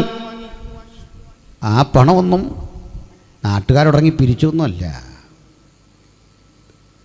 ക്രിസ്തുവിൻ്റെ അനുഗാമികളായ ധീരന്മാരായ കരുത്തരായവർ പണിയെടുത്ത് ഈ പ്രവർത്തനത്തിന് വേണ്ടി സംഭാവന ചെയ്ത തുകകളാണ്. ഞാൻ മറ്റൊന്നാ പറയാൻ വന്നതേ, 100 വർഷത്തെ പഴക്കമുള്ള ഈ കൺവെൻഷനുകൾ നിങ്ങളൊന്ന് പരതണം, പഠിക്കണം. ബഹുമാനപ്പെട്ട ഭരണകൂടവും എൻ്റെ പ്രിയപ്പെട്ട സുഹൃത്തുക്കളും 50 വർഷം മുതൽ 100 വർഷം വരെയുള്ള ഈ യോഗങ്ങളുടെ ചരിത്രം പരതിയിട്ട് പറയൂ, ഒരു പെറ്റി കേസ് രജിസ്റ്റർ ചെയ്തിട്ടുണ്ടോ ഞങ്ങളുടെ പേരിൽ? ഒരു പെറ്റി കേസ്. ഇത്രയും നാളിലെ യോഗത്തിൻ്റെ ഇടയ്ക്ക് ആന വിരണ്ട കേസ്, മനുഷ്യനെ ചവിട്ടിയ കേസ്, ചിന്തിക്കടയുടെ കേസ്, കിലിക്കുത്തിൻ്റെ കേസ്, കത്തിക്കുത്തിൻ്റെ കേസ്, 100 കൊല്ലത്തിൻ്റെ ചരിത്രത്തിനിടയിൽ ഇത്തരം കളങ്കം ചാർത്താൻ കഴിയാതെ സംശുദ്ധിയോടെ ഭാരതമണ്ണിന്റെ നിറകയിൽ യേശുവിനെ അഭിമാനമായി പ്രസംഗിച്ച ഒരു മഹത്തര പാരമ്പര്യത്തിന്റെ വക്താക്കൾ എന്ന നിലയിൽ ഞങ്ങൾ അറിയുന്ന, ഞങ്ങൾ അനുഭവിക്കുന്ന നസ്രായനെ ഈ രാത്രി ഉയർത്തിട്ട് പറയുക, അവൻ നമ്മുടെ സമാധാനം, അവൻ നമ്മുടെ സന്തോഷം, അവൻ നമ്മുടെ വിജയം. അതുകൊണ്ടേ ഞങ്ങളുടെ പ്രസംഗം അർത്ഥവത്തായ ചില ഉൽപ്പന്നങ്ങൾ ഉളവാക്കിയിട്ടുണ്ട്. രാജ്യ നിയമങ്ങൾ പാലിച്ചുകൊണ്ട് അതിൻ്റെ പരിധിക്കുള്ളിലാ ഈ പ്രസംഗവും പ്രവർത്തനമൊക്കെ നടക്കുന്നതെങ്കിൽ ഇത് ഞങ്ങളുടെ നിലപാടിൻ്റെ പ്രഖ്യാപനമാണ്. തെറ്റിദ്ധരിക്കൊന്നും വേണ്ട. ഞങ്ങൾക്ക് ആരോടും പിണക്കമുള്ളവരല്ല. പക്ഷെ പോരാട്ടമുണ്ട്. പോരാട്ടം ഒരു മനുഷ്യരോടുമല്ല. കഴിഞ്ഞ വെള്ളിയാഴ്ച, ഇന്നലെ മിനിയാന്ന് വെള്ളിയാഴ്ച കണ്ടു, നമ്മുടെ ഗ്രഹാസ്റ്റേൻസിനെ കൊന്ന ആ മനുഷ്യനെ വിമോചിപ്പിച്ചു 25 വർഷം. അപ്പോൾ അതിനെന്താ കുഴപ്പം? ഭരണകൂടം അതൊക്കെ ചെയ്യട്ടെ. അദ്ദേഹത്തെ ജയിലിടണമെന്നോ തൂക്കിക്കൊള്ളണമെന്നോ നമുക്ക് അഭിപ്രായമില്ല. ഭക്തരെന്ന നിലയിൽ, പൗരനെന്ന നിലയിലുള്ള അഭിപ്രായം മറ്റൊന്നാണ്. അത് അവിടെ ഇടണമെന്നല്ല, അതും വ്യക്തിപരമായിട്ട്. 25 കൊല്ലം മനുഷ്യൻ കിടന്നില്ലേ, പോട്ടെ, ഇതൊക്കെ വിട്. അന്ന് തന്നെ വിട്ടോ, വിരോധമില്ല. പക്ഷെ മറുവശമുണ്ട്. ഇന്ത്യ മഹാരാജ്യത്തിൽ 1600 പരം സുവിശേഷകർ ഇതുപോലെ ജയിലിൽ കിടപ്പുണ്ടിപ്പോൾ. വിഷയം മതപരിവർത്തനം ജയിച്ചു എന്നതാണ്. എവിടെയും ഒരു കുറ്റം തെളിയിക്കാനും പറ്റിയിട്ടില്ല, ഒരു കോടതിയിലും തെളിയിക്കാൻ പറ്റിയിട്ടില്ല. പണം കൊടുത്ത് ചെയ്തു. മതപരിവർത്തനം ചെയ്ത നിയമവിരുദ്ധമല്ല, അത് ഭരണഘടന അനുവദിക്കുന്ന. ഇഷ്ടപ്പെട്ട മതം സ്വീകരിക്കാം, മതം വലിച്ചെറിയാം, ഇതിനൊന്നും തടസ്സമില്ല ഈ രാജ്യത്ത്. സുവിശേഷം കടന്നു ചെല്ലാൻ കഴിയാത്ത വിധത്തിൽ കൃത്രിമ നിയമങ്ങൾ ചില ആളുകൾ ഇങ്ങനെ പറഞ്ഞു പരത്തും. ഞാൻ അടുത്ത കാലത്ത് വയനാട്ടിലായിരുന്നു. അവിടെ ചെല്ലുമ്പോൾ ചില സ്ഥലങ്ങളിൽ നമുക്ക് ബൈബിൾ കൊണ്ട് പ്രവേശനമില്ല. അപ്പം ഞാൻ പറഞ്ഞു എനിക്കവിടെ പോകണം, പോയേ പറ്റൂ. ചിലപ്പോൾ പോലീസ് പറഞ്ഞു അയ്യോ അങ്ങോട്ടൊന്നും ഇത് കൊണ്ട് പോകാനൊക്കില്ല. അപ്പോൾ ഞാൻ ചോദിച്ചു സാറേ എന്താ ഇത് ഇന്ത്യൻ യൂണിയനിൽ പെട്ട സ്ഥലമല്ലേ? ഇന്ത്യൻ യൂണിയനകത്ത് വേറൊരു രാജ്യമാണ്, ഇതെന്താ സംഭവം പറ, അവിടെ പ്രകോപനം ഉണ്ടാവും. അപ്പോൾ സാറ് വരണം, അതിനാ സാറ്. മനസ്സിലായില്ലേ? ഇവിടെ യോഗം നടക്കുമ്പോൾ ആളുകൾ ഉഴപ്പുവാണെങ്കിൽ സാറ് ഇവിടെ വന്ന് നിൽക്കണം, അതിനല്ലേ നമ്മൾ ഈ നികുതിയെല്ലാം കൊണ്ട് അടയ്ക്കുന്നത്. യോഗം നിർത്താൻ പറയണോ? അത് വേണ്ട, എനിക്ക് പോകണം. പോയി പിണങ്ങിയൊന്നുമല്ല. അവിടെ ചെന്നു സഹോദരി CK ജാനുവിനെ നേരിട്ട് കണ്ടു, ഈ ബൈബിളും കൊടുത്തു. അവർ ചായ എന്താന്ന് അതും കുടിച്ചു. 1 മണിക്കൂർ ഇരുന്നു. മാഡം ഇത് കേട്ടേ പറ്റൂ, വീട്ടിൽ നിന്ന് ഇറക്കി വിടാൻ പറ്റുകയില്ലല്ലോ. അത് മൊത്തം കേട്ട് സുവിശേഷം പറഞ്ഞിട്ടാ അവിടുന്ന് പോന്നേ, പ്രാർത്ഥിച്ചിട്ടാണ് പോന്നേ. ഹല്ലേലൂയ. എന്താ കാര്യം എന്നറിയണ്ടേ? ഈ പുസ്തകം നമ്മെ പഠിപ്പിക്കുന്നൊരു കാര്യമുണ്ട്, സുവിശേഷത്തിന് ബന്ധനമില്ല. വിശ്വസിച്ചാട്ടെ. മുമ്പ് ഉദ്ഘാടനം ചെയ്ത കർത്താവിൻ്റെ ദാസൻ സാറ് പറഞ്ഞല്ലോ, രാജ്യത്തിൻ്റെ അവസ്ഥ ഈ സ്ഥിതിയൊക്കെ മാറാൻ പോവാ. അതൊരു സത്യം കേട്ടോ, അതൊരു സത്യമാണ്. അത് വെറുതെ പറയുന്നില്ല. അനുഭവസമ്പന്നനായൊരു ദിവാസൻ തൻ്റെ അനുഭവങ്ങളുടെ വെളിച്ചത്തിൽ കൂടി പറഞ്ഞ, ആത്മാവിൽ പറഞ്ഞാൽ ഞാൻ വിശ്വസിക്കുന്നു. കേരളത്തിൽ, ഇന്ത്യയിൽ ഇതിൻ്റെ സ്ഥിതി മാറുക. പക്ഷെ സ്ഥിതി മാറുമ്പോൾ പേടിക്കാനൊന്നുമില്ല. ഒറീസയിൽ ഗ്രഹാസ്റ്റേൻസ് എന്ന മനുഷ്യനെയും തിമോത്തിയെയും ഫിലിപ്പിനെയും ദാരുണമായി കൊന്നു. കൊല്ലുമ്പോൾ ഫിലിപ്പിൻ്റെ പ്രായം 10, തിമോത്തിയുടെ വയസ്സ് 6. 10ഉം 6ഉം വയസ്സുള്ള 2 പിഞ്ചോമനകളെയും അപ്പനെയും തീയിട്ട് കൊല്ലുമ്പോൾ അവർ ഡോക്ടർ കുഷ്ഠരോഗികളെ ശുശ്രൂഷിക്കുന്ന ഇടത്ത് പോയിരിക്കുക. അവർക്ക് ആഹാരപദാർത്ഥങ്ങൾ കൊണ്ടുപോവാ കുട്ടികൾ. ആ കുട്ടികളുടെ ചരിത്രം കേട്ടിട്ടുണ്ടല്ലോ. ഡെറ്റോൾ വെള്ളമൊക്കെ കൊണ്ടുപോയി കൈയും കാലുമൊക്കെ ഇല്ലാത്ത ആളുകളുടെ കൈയും കാലും ഗ്ലൗസ് ഇട്ട് കഴുകി വൃത്തിയാക്കി അത് ആ ചോരക്കറകളൊക്കെ തുടയ്ക്കാൻ അപ്പൻ ബാല്യത്തിലെ മക്കളെ പഠിപ്പിക്കുക. ഇതാ ഞങ്ങൾ കുട്ടികളെ ചെറുപ്പം മുതൽ പഠിപ്പിക്കുന്നത്. അങ്ങനെ ശത്രുവായി കാണുന്ന പാഠങ്ങൾ ഞങ്ങൾക്കില്ല. അപ്പുറത്തിരിക്കുന്നതിനെ ഉപദ്രവിക്കണമെന്ന പാഠമില്ല. ആ പാഠം തുടരുന്നിടത്തോളം കാലം, ആ പഠനം തുടരുന്നിടത്തോളം കാലം നസ്രയനായ യേശുവിന്റെ സുവിശേഷത്തിന്റെ പരിശുദ്ധി ഉലകത്തിൽ നിന്ന് തുടച്ചു കളവാൻ ഒരു ശക്തിക്കും കഴിയുകയില്ല. ഇത് മനുഷ്യനെ വെറുക്കുന്ന മാർഗമല്ല, നെഞ്ചോട് ചേർത്ത് നിർത്തുന്ന മാർഗമാ, ജീവിതത്തോട് ചേർത്ത് നിർത്തുന്ന മാർഗമാ, അവനെ അംഗീകരിക്കുന്ന മാർഗമാ, അഭിനന്ദിക്കുന്ന മാർഗമാ, അവന്റെ ജീവൽ പുരോഗതിക്ക് പിന്നിൽ പ്രചോദനമായി ഭവിക്കുന്ന മാർഗമാ. പ്രിയരേ, ഇതാ ഈ ഒറീസയിലേക്ക് നിങ്ങൾ ഇപ്പോൾ ചെല്ലണം. 25 കൊല്ലം കഴിഞ്ഞ വർഷം നിങ്ങളെല്ലാം പോയി നോക്കി. ബുദ്ധിമുട്ടുള്ള 2 കൂടെ വന്നാൽ മതി, ഞാൻ കൊണ്ടുപോകാം. ഇനി റെഡിയായാൽ മതി, കൊണ്ടുപോകാം.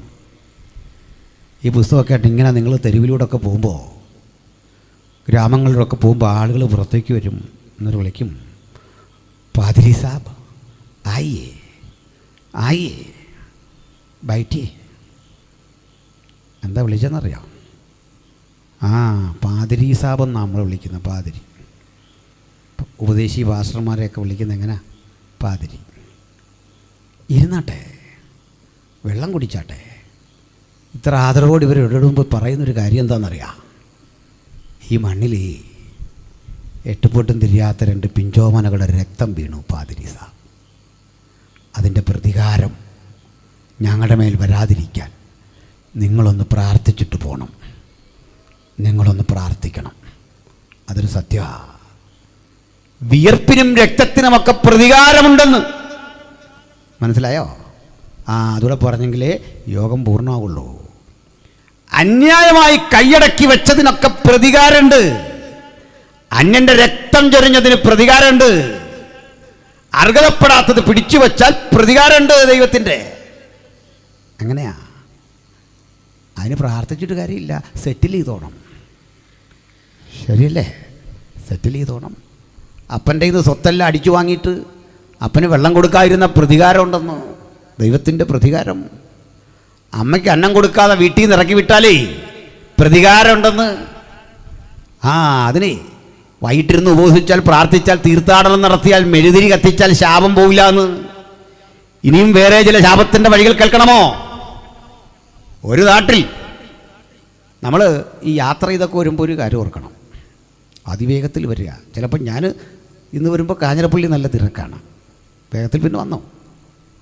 നമ്മുടെ മുമ്പിലൂടെ പോകുന്ന നാശപ്പെർമിറ്റുകാരൻ വണ്ടി ഓടിച്ച് പോകുമ്പോൾ നമുക്ക് അയാളുടെ വലിയ അസഹിഷ്ണുതയാണ്.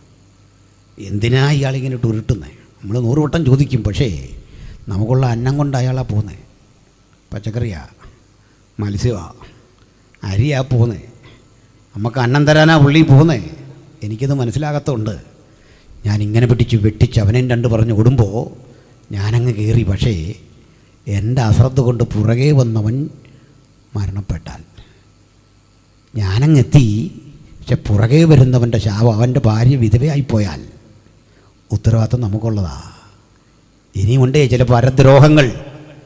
ചില ധരിക്കുന്നത് സ്വന്തം ദൈവത്തിനേറെ ഇഷ്ടം അന്യൻ്റെ ചോരയാണെന്ന് വിശ്വസിച്ച് അവനെ കൊല്ലാക്കൊല ചെയ്യാൻ പോയാലേ എൻ്റെ രാഷ്ട്രീയത്തിനേറെ ഇഷ്ടം പ്രതിയോഗിയെ കൊന്നു കൊല വിളിക്കുന്നതാണെന്ന് ധരിച്ചാലേ ശാപം. മനസ്സിലാവുന്നുണ്ടോ? തീർന്നില്ല. എങ്ങനെയും എൻ്റെ ലാഭത്തിന് വേണ്ടി വീണ്ടും വീണ്ടും വീണ്ടും പണം വസൂലാക്കണം. അതിന് ഏത് വഴിയിൽ സ്വീകരിക്കുക? ഓട്ടോറിക്ഷക്കാരൻ ഗതികേട് കൊണ്ടവൻ പണം കടമെടുത്തു. പക്ഷേ ആ കടമെടുത്ത പണത്തിൻ്റെ 10 മടങ്ങ് അടച്ചിട്ടും അവനോട് പിടിച്ചു മേടിച്ച് വീട്ടിൽ അന്നം കൊടുക്കാൻ, ഭാര്യയ്ക്കും മക്കൾക്കും ചെലവിന് കൊടുക്കാൻ വൈകുന്നേരം ചെല്ലുമ്പോൾ ഒരു മിൽമാപ്പാല് മേടിക്കാൻ ശേഷിയില്ലാതെ അവനങ്ങോട്ട് ചെല്ലുമ്പോൾ അവൻ്റെ കയ്യിൽ നിന്ന് പിടിച്ചു വാങ്ങിയ പണത്തിനൊരു ന്യായവിധിയുടെ ദിവസം വരുന്നുണ്ടെന്ന്. അന്യായമായ ഇടപാടുകൾക്ക് ഒരു ന്യായവിധിയുടെ ദിവസം വരുന്നുണ്ടെന്ന്. ആർക്കും പ്രവർത്തിച്ചുകൂടാത്ത രാത്രി വരുന്ന ഒരു കാലം വരുന്നുണ്ടെന്ന്. ഗുണ്ടാപ്പണി ചെയ്യുന്നവനില്ലേ, അവരൻ പറഞ്ഞത് കിട്ടി. നിന്നോട് ഒരു തരത്തിലും വൈരാഗ്യപ്പെടാത്ത, നിനക്ക് പരിചയമില്ലാത്ത മനുഷ്യനെ അടിച്ചു വീഴിക്കാൻ കാലൊടിക്കണോ കൈയൊടിക്കണോ എന്ന് പറഞ്ഞ് കൊട്ടേഷൻ വാങ്ങിപ്പോയിട്ടേ ആരോഗ്യവും ശക്തിയൊക്കെ കാണിച്ച് അവനെ അടിച്ച് മയക്ക് താഴെ കിട്ട് വീട്ടിൽ വരുമ്പോൾ മനസാക്ഷി ഇടയ്ക്കിടയ്ക്ക് ചോദിക്കുന്നുണ്ട്, എന്തിനാ സുഹൃത്ത്, എന്തിനാ അവൻ നിന്നോടൊന്നും പറഞ്ഞില്ല, അവൻ നിന്റെ എതിരാളിയല്ല, ആർക്കോ വേണ്ടി വാങ്ങിയ പണത്തോട് കടപ്പാട് കട്ടിക്കൊണ്ട് ഇങ്ങനെ ചെയ്യുമ്പോഴേ ഒന്നും ചെയ്യാനാവാത്ത ഒരു കാലം വരുന്നുണ്ട്. ഞാൻ അടക്കിയിട്ടുണ്ടൊരു ഗുണ്ടയുടെ ശവശരീരം. ബോധമുള്ള സമയത്ത് കണ്ടിട്ടുമുണ്ട്. സുരേഷൊക്കെ പറഞ്ഞു, വിശ്വാസത്തിൽ വന്നു. അയാൾ തല്ലിയവൻ്റെ കാലൊടിച്ചവൻ്റെ കഥകളൊക്കെ പറഞ്ഞുകൂടെ വേദനയോടൊരു കാര്യം പറയുക.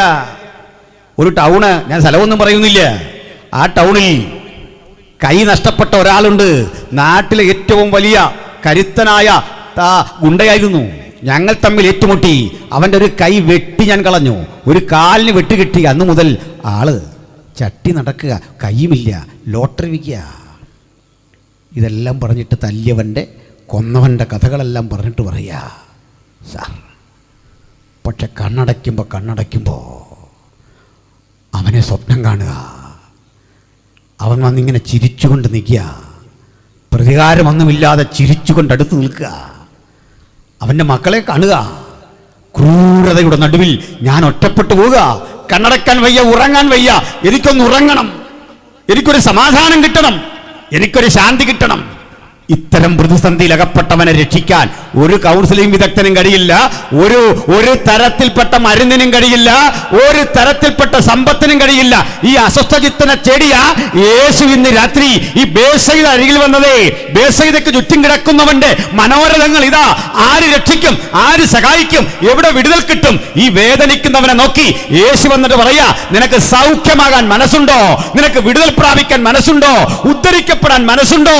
നിന്നെ ഒന്ന് സുഖപ്പെടുത്താനാ ഈ സുവിശേഷം. ഇങ്ങനെ തകർന്നടിഞ്ഞവനെ ജീവിതത്തിന്റെ തരിശൂവയിൽ നിന്ന് കരം നീട്ടി പിടിച്ചു പൊക്കാൻ കരുത്തുറ്റ നസ്രായനായ യേശുവിനെ ചൂണ്ടിക്കാട്ടിയ ഞങ്ങൾ ഈ സുവിശേഷം പ്രസംഗിക്കുന്നത്. അതാ അതിന്റെ പ്രവൃത്തി ചെയ്തുകൊണ്ടിരിക്കുന്നത്. ഇയാൾ പറഞ്ഞ അനുഭവം ഒരു പോലീസിനോട് പറഞ്ഞാൽ നീ അകത്താവും. അല്ല, നമ്മളോട് പറഞ്ഞാൽ പോലും അത് പോലീസിനെ അറിയിക്കണമെന്ന നിയമം, അതൊക്കെ രാജ്യനിയമം. പക്ഷെ നിന്റെ കുറ്റം കണ്ടിട്ടേ നിന്നെ ക്രൂശിക്കാതെ, നിന്നെ ജയിലിലടയ്ക്കാതെ നിനക്ക് കാരുണ്യം തരുന്ന ഒരുവനേ ഉള്ളൂ, അത് യേശുവാണ്. യേശുവിൻ്റെ കാരുണ്യം ആസ്വദിച്ച ദൈവമക്കളെ ഓർത്ത് ഞാൻ ദൈവത്തെ സ്തുതിക്കുന്നു. വീണ്ടും പറയട്ടെ, മദ്യം തകർത്ത എത്ര ജീവിതങ്ങൾ, മയക്കുമരുന്ന് തകർത്ത എത്ര ജീവിതങ്ങൾ. അപ്രതീക്ഷിതമായി ആരംഭിച്ചതാ പലതും. വാഹനമോടിക്കുന്ന സാധാരണ മനുഷ്യർ ജീവിതത്തിന്റെ ബുദ്ധിമുട്ടുകളിൽ ചെറിയ പലിശക്കൊക്കെ കടമെടുത്ത് വ്യാപാര സ്ഥാപനങ്ങൾ നടത്തുന്ന ആളുകൾ, അവരുടെയൊക്കെ ജീവിതം വളരെ ഗതിമുട്ടിയിരിക്കുക. സ്കൂളിൻ്റെ പരിസരത്തൊക്കെ ചെറിയ കടകൾ നടത്തുന്ന നമ്മുടെ സഹോദരങ്ങളുണ്ട്. അവിടെ എഴുതി വെച്ചിട്ടുണ്ടൊരു ബോർഡ്, പുകയില ഉൽപ്പന്നങ്ങളൊന്നും ഇവിടെ വിൽക്കുന്നില്ല. നമ്മുടെ അത്തരം കടക്കാരുണ്ട്, അവർക്കും മക്കളുണ്ടെന്നുള്ള ചിന്തയിൽ ഇത്തരം ലാഭം വേണ്ട എന്ന് കരുതി പാൻപരാഗും അനുബന്ധ ഉൽപ്പന്നങ്ങളുമൊക്കെ നിരാകരിച്ചിട്ട് നഷ്ടം വന്നാൽ വന്നോട്ടെ എന്നോർത്ത് ഈ നാടിനെ സ്നേഹിക്കുന്ന ആയിരക്കണക്കിന് ചെറുകിട വ്യാപാരികളുണ്ട്. അവരെയും കണ്ണുവെട്ടിച്ചുകൊണ്ട് ഇതാ ഒരു പറ്റം മദ്യലഹരിയുടെ ലോബി കുഞ്ഞുങ്ങളെ ലക്ഷ്യമിട്ട് പ്രവർത്തിക്കുക, ചില ചെറുപ്പക്കാരെ ലക്ഷ്യമിട്ട് പ്രവർത്തിക്കുക, സിനിമാ നടന്മാരെ ലക്ഷ്യമിട്ട് പ്രവർത്തിക്കുക. എന്തൊക്കെ കാര്യങ്ങൾ അവർ കാട്ടിക്കൂട്ടുന്നു. ഈ പ്രതിസന്ധിയുടെ നടുവില് ഇങ്ങനെ അകപ്പെട്ടു പോയി കുടുംബം നശിച്ച എത്രയെത്ര ആളുകളുടെ ചരിത്രമുണ്ട്.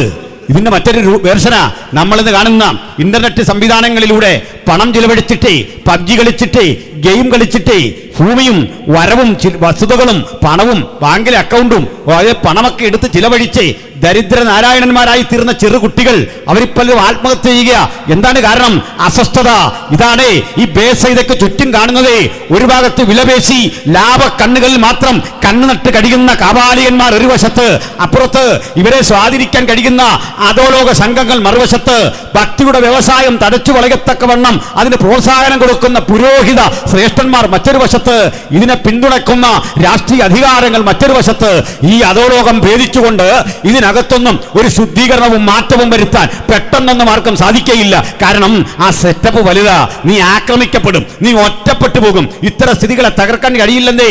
നിങ്ങൾ ഒരു മദ്യലോബിയെ കുറിച്ച്, മയക്കുമരുന്ന് ലോബിയെ കുറിച്ച്, അതിന്റെ വിറ്റഴിക്കുന്ന ഇടങ്ങളെ കുറിച്ച് ഒരു ഇൻഫർമേഷൻ കൊടുക്ക്. നിങ്ങൾ കൊല ചെയ്യപ്പെടുന്ന സ്ഥിതി വരും. അത് ഏറ്റെടുക്കുന്ന സത്യസന്ധന്മാരായ ഉദ്യോഗസ്ഥന്മാർക്ക് പ്രതിസന്ധി വരും. കാരണം അധോലോകം അത്ര ശക്തമാ.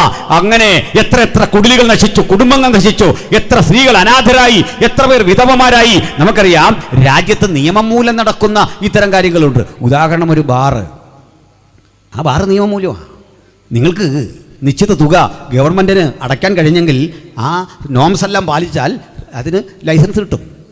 നിയമപ്രകാരം അത് ആർക്കും അവിടെ കയറി മദ്യപിക്കാം. അവർ ഈ മദ്യപിക്കുന്ന അവിടെ കയറി കുടിക്കുന്ന ആളുകൾക്കും കൊടുക്കുന്ന ആളിനും അറിയാം ഇത് വിഷമാണ്, മോശമാണ്. നോക്കി നിൽക്കേ ഇത്തരം ആളുകൾ കോടീശ്വരന്മാരാകുന്നു, കരുത്തരാകുന്നു. പക്ഷെ ഒരു കാര്യം ശ്രദ്ധിച്ചിട്ടുണ്ടോ? ഈ മദ്യശാല നിമിത്തം ജീവിതം നഷ്ടപ്പെട്ട എത്ര മനുഷ്യര്. ആ മദ്യം കുടിച്ചിട്ട് കെയർലെസ്സായി ഡ്രൈവ് ചെയ്തിട്ട് ആ വണ്ടി പോയി ഇടിച്ചിട്ട് മരിച്ചു വീഴുന്ന നിരപരാധികൾ, സ്കൂൾ ബസ്സൊക്കെ ഓടിക്കുന്ന ചെറുപ്പക്കാര് ഇത്തരം മദ്യം കഴിച്ചിട്ട് അല്ലെങ്കിൽ മയക്കുമരുന്ന് കഴിച്ചിട്ട് കുഞ്ഞുങ്ങളെ കൊണ്ട് അപകടത്തിൽപ്പെടുത്തി എത്ര വാർത്തകൾ നമ്മൾ നിരന്തരം കാണുക. അപ്പോൾ ഇതിന്റെ ഒരു പരോക്ഷ ഉത്തരവാദിത്വം താങ്കൾക്കുമുണ്ട്. പിഞ്ചോമനകളുടെ ജലം പാലത്തിന്റെ അടിയിൽ നിന്ന് ഈ വെള്ളത്തിൽ നിന്നൊക്കെ വലിച്ചെടുത്ത് വെക്കുമ്പോഴേ നാളെ എഞ്ചിനീയർ ആകേണ്ട, ഡോക്ടർ ആകേണ്ട, അമ്മയോടും അപ്പനോടും ചേർന്ന് അനുഗ്രഹിക്കപ്പെട്ട ജീവിതം നയിക്കേണ്ട ഈ പിഞ്ചോമനകളെ മദ്യപാനി ലക്ഷ്യം തെറ്റിച്ച് ഈ വെള്ളത്തിൽ ചാടിച്ചു കൊല്ലുമ്പോഴേ ബാർ മുതലാളിക്കുമുണ്ടൊരു ഉത്തരവാദിത്വം, മദ്യം ഉണ്ടാക്കിയവനുമുണ്ടൊരു ഉത്തരവാദിത്വം, അത് കുടിച്ചവനുമുണ്ടൊരു ഉത്തരവാദിത്വം. ഒരു ശാപം നിന്റെ തലയ്ക്ക് മീതെ ഇങ്ങനെ വ്യാപരിച്ചു കൊണ്ടിരിക്കുക.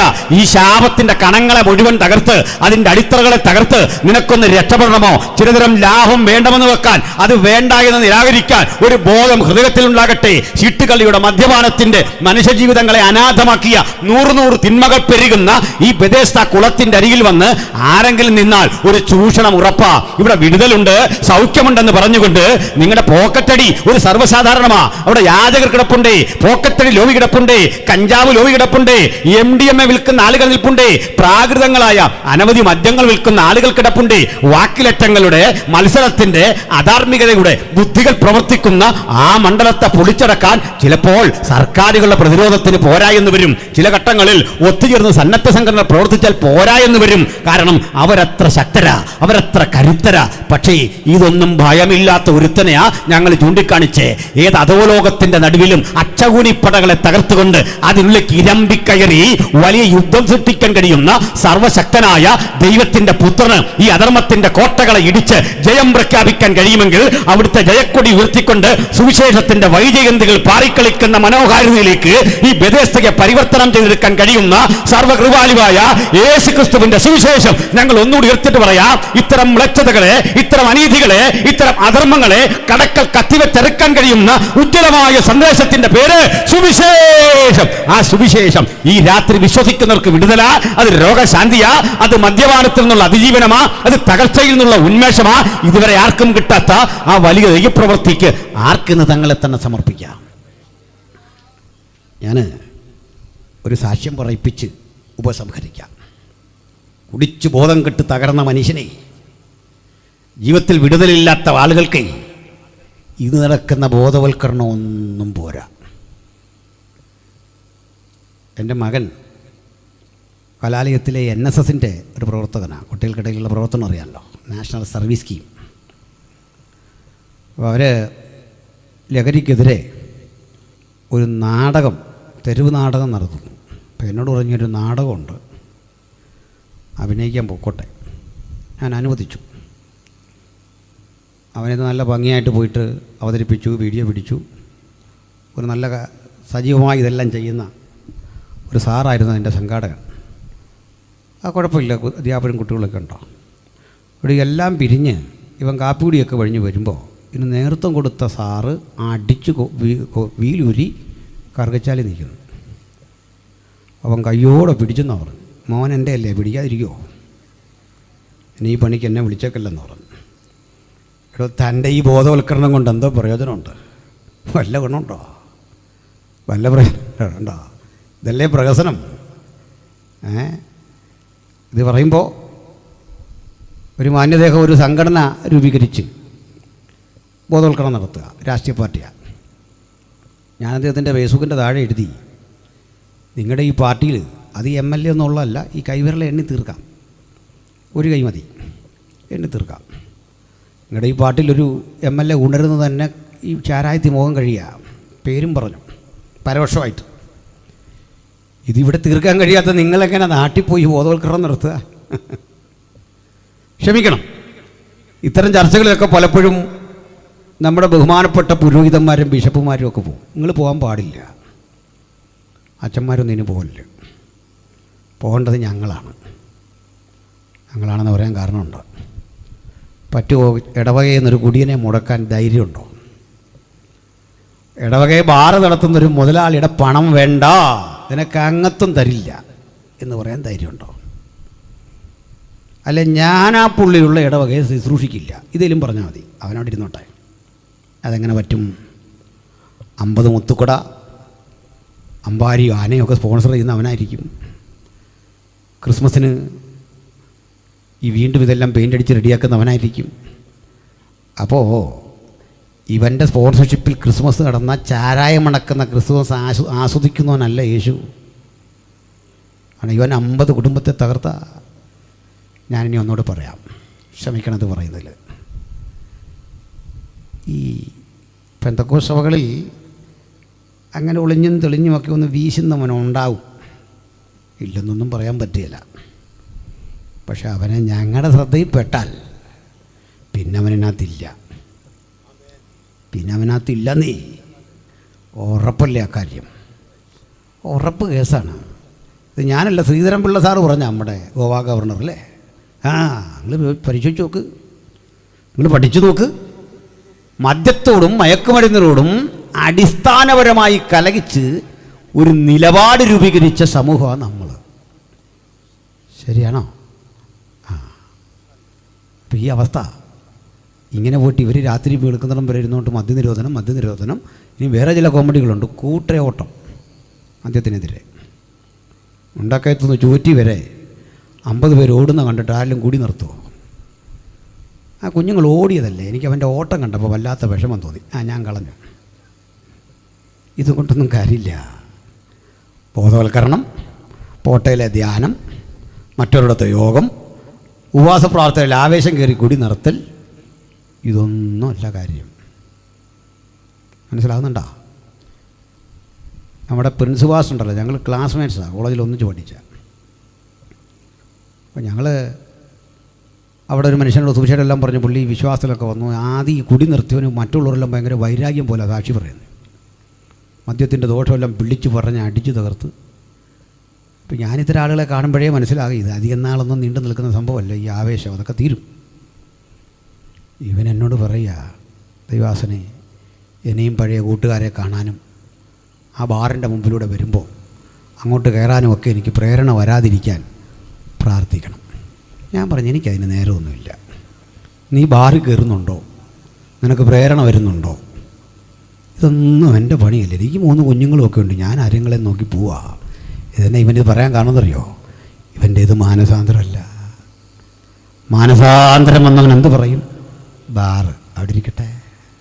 ഉരച്ചു പൊന്തുന്ന മദ്യം കണ്ടിട്ട് അവൻ അതിനോട് പറയും, പണ്ടേ ഞാൻ നിന്നെ കളഞ്ഞതാ, നീ എത്ര പൊരുതിയാലും എന്നെ തോൽപ്പിക്കാൻ പറ്റാത്ത വേറൊരു ലഹരി ഈ തിരാനരമ്പുകൾ ഓടുന്നുണ്ട്. നസ്രയനായ യേശുവിൻ്റെ രക്തത്തിൻ്റെ ശക്തി. ജീവിതത്തിൽ തോറ്റുപോയ മനുഷ്യരുണ്ടെങ്കിലേ, അങ്ങനെ പല ആവർത്തി പരാജയപ്പെട്ടവരുണ്ടെങ്കിലേ, ഒരു ബദൽ ലഹരി സൃഷ്ടിക്കണം ഇന്ന് ആ ശരീരത്തിൽ. അവൻ്റെ പുത്രനായ യേശുവിൻ്റെ രക്തം സകല പാപവും പോക്കി നമ്മെ ശുദ്ധീകരിക്കുന്നു. ഞാനിങ്ങനെ പറഞ്ഞ് അവസാനിപ്പിക്കാം. ഇവിടെ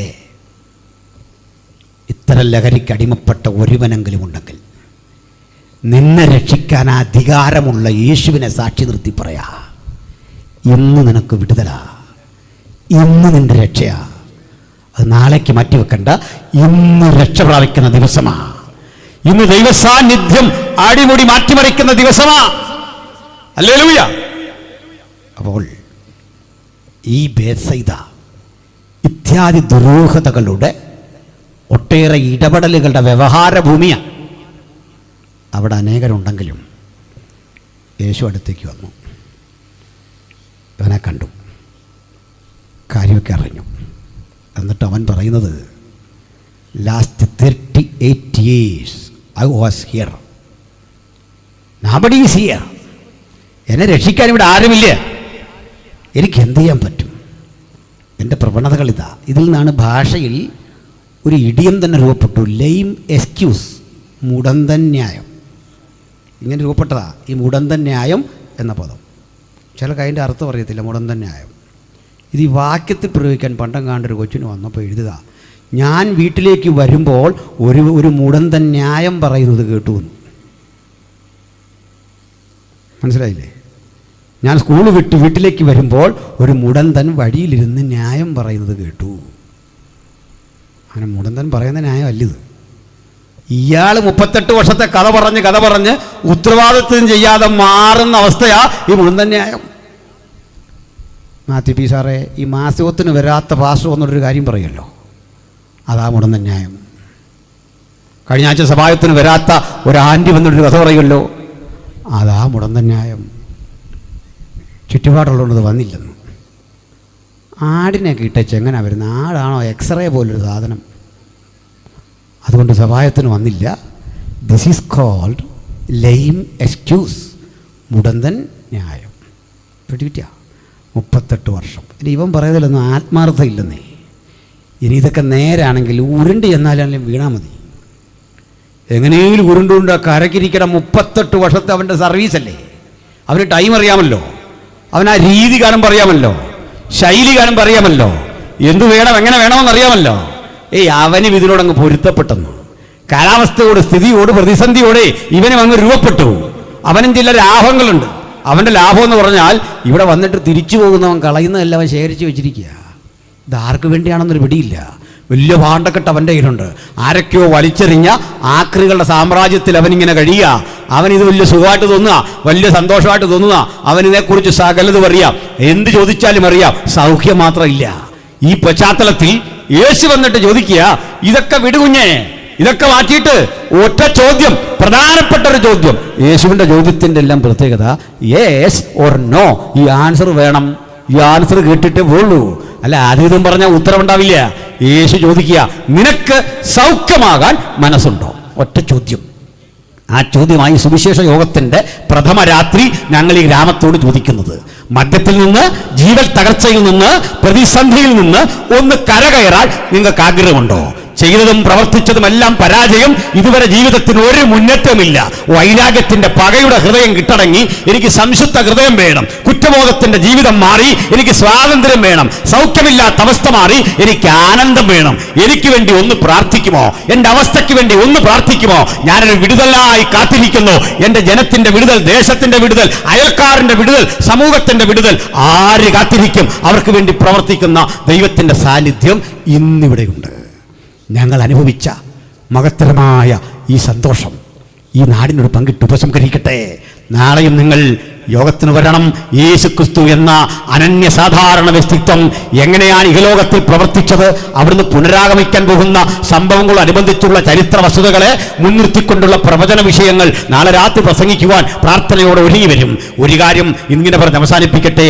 നാളെ നമ്മൾ വരാതെ പോയെങ്കിൽ എനിക്കും നിങ്ങൾക്കും ഇഹലോകം വിട്ടു പോകാനുള്ള അവസാനത്തെ വിളി വന്നെങ്കിൽ, അതല്ല യേശുവിന്റെ പുനരാഗമനം സംഭവിച്ചെങ്കിൽ ഒരു ബാധ്യത നമ്മുടെ ഇരുവരുടെയും മീതെ കിടക്കാതിരിക്കാൻ ഒറ്റ ചോദ്യം: ഇന്നാളിൽ നിന്റെ സമാധാനത്തിനുള്ളത് നീയും കരുതിയിരുന്നെങ്കിൽ കൊള്ളായിരുന്നു. അതുകൊണ്ട് 2000 ആണ്ടുകൾക്കപ്പുറത്ത് കാൽവരിയുടെ കൊലമരത്തിൽ മനുഷ്യരാശിയുടെ പാപത്തിന്റെ പരിണിത ഫലമായി നമ്മുടെ കർത്താവായ യേശുക്രിസ്തു ഒരുക്കിയ പുണ്യാക രക്തത്തിൽ നമുക്ക് അതിക്രമങ്ങളുടെ മോചനം എന്ന വീണ്ടെടുപ്പുണ്ട്.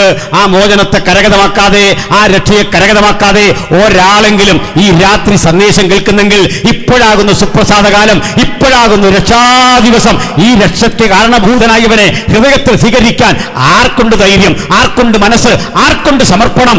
ആ സമർപ്പണമുള്ളവരെ ഈ രാത്രി ദൈവം തൊടട്ടെ. ആ സമർപ്പണമുള്ളവർ അകത്തോ പുറത്തോ ഉണ്ടെങ്കിൽ ദൈവ സാന്നിധ്യം നിങ്ങൾക്ക് വിടുതലും അനുഗ്രഹമാകട്ടെ. ഇവിടെ പ്രസംഗിക്കപ്പെട്ട വചനം ഈ ഗ്രാമത്തിന് സന്തോഷമാകട്ടെ, ഈ ഗ്രാമത്തിന് ഊർജ്ജമാകട്ടെ.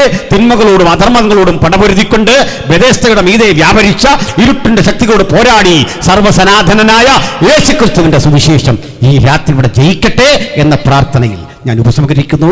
തിരുനാമം മഹിമപ്പെടുമാറാകട്ടെ. ആമേൻ.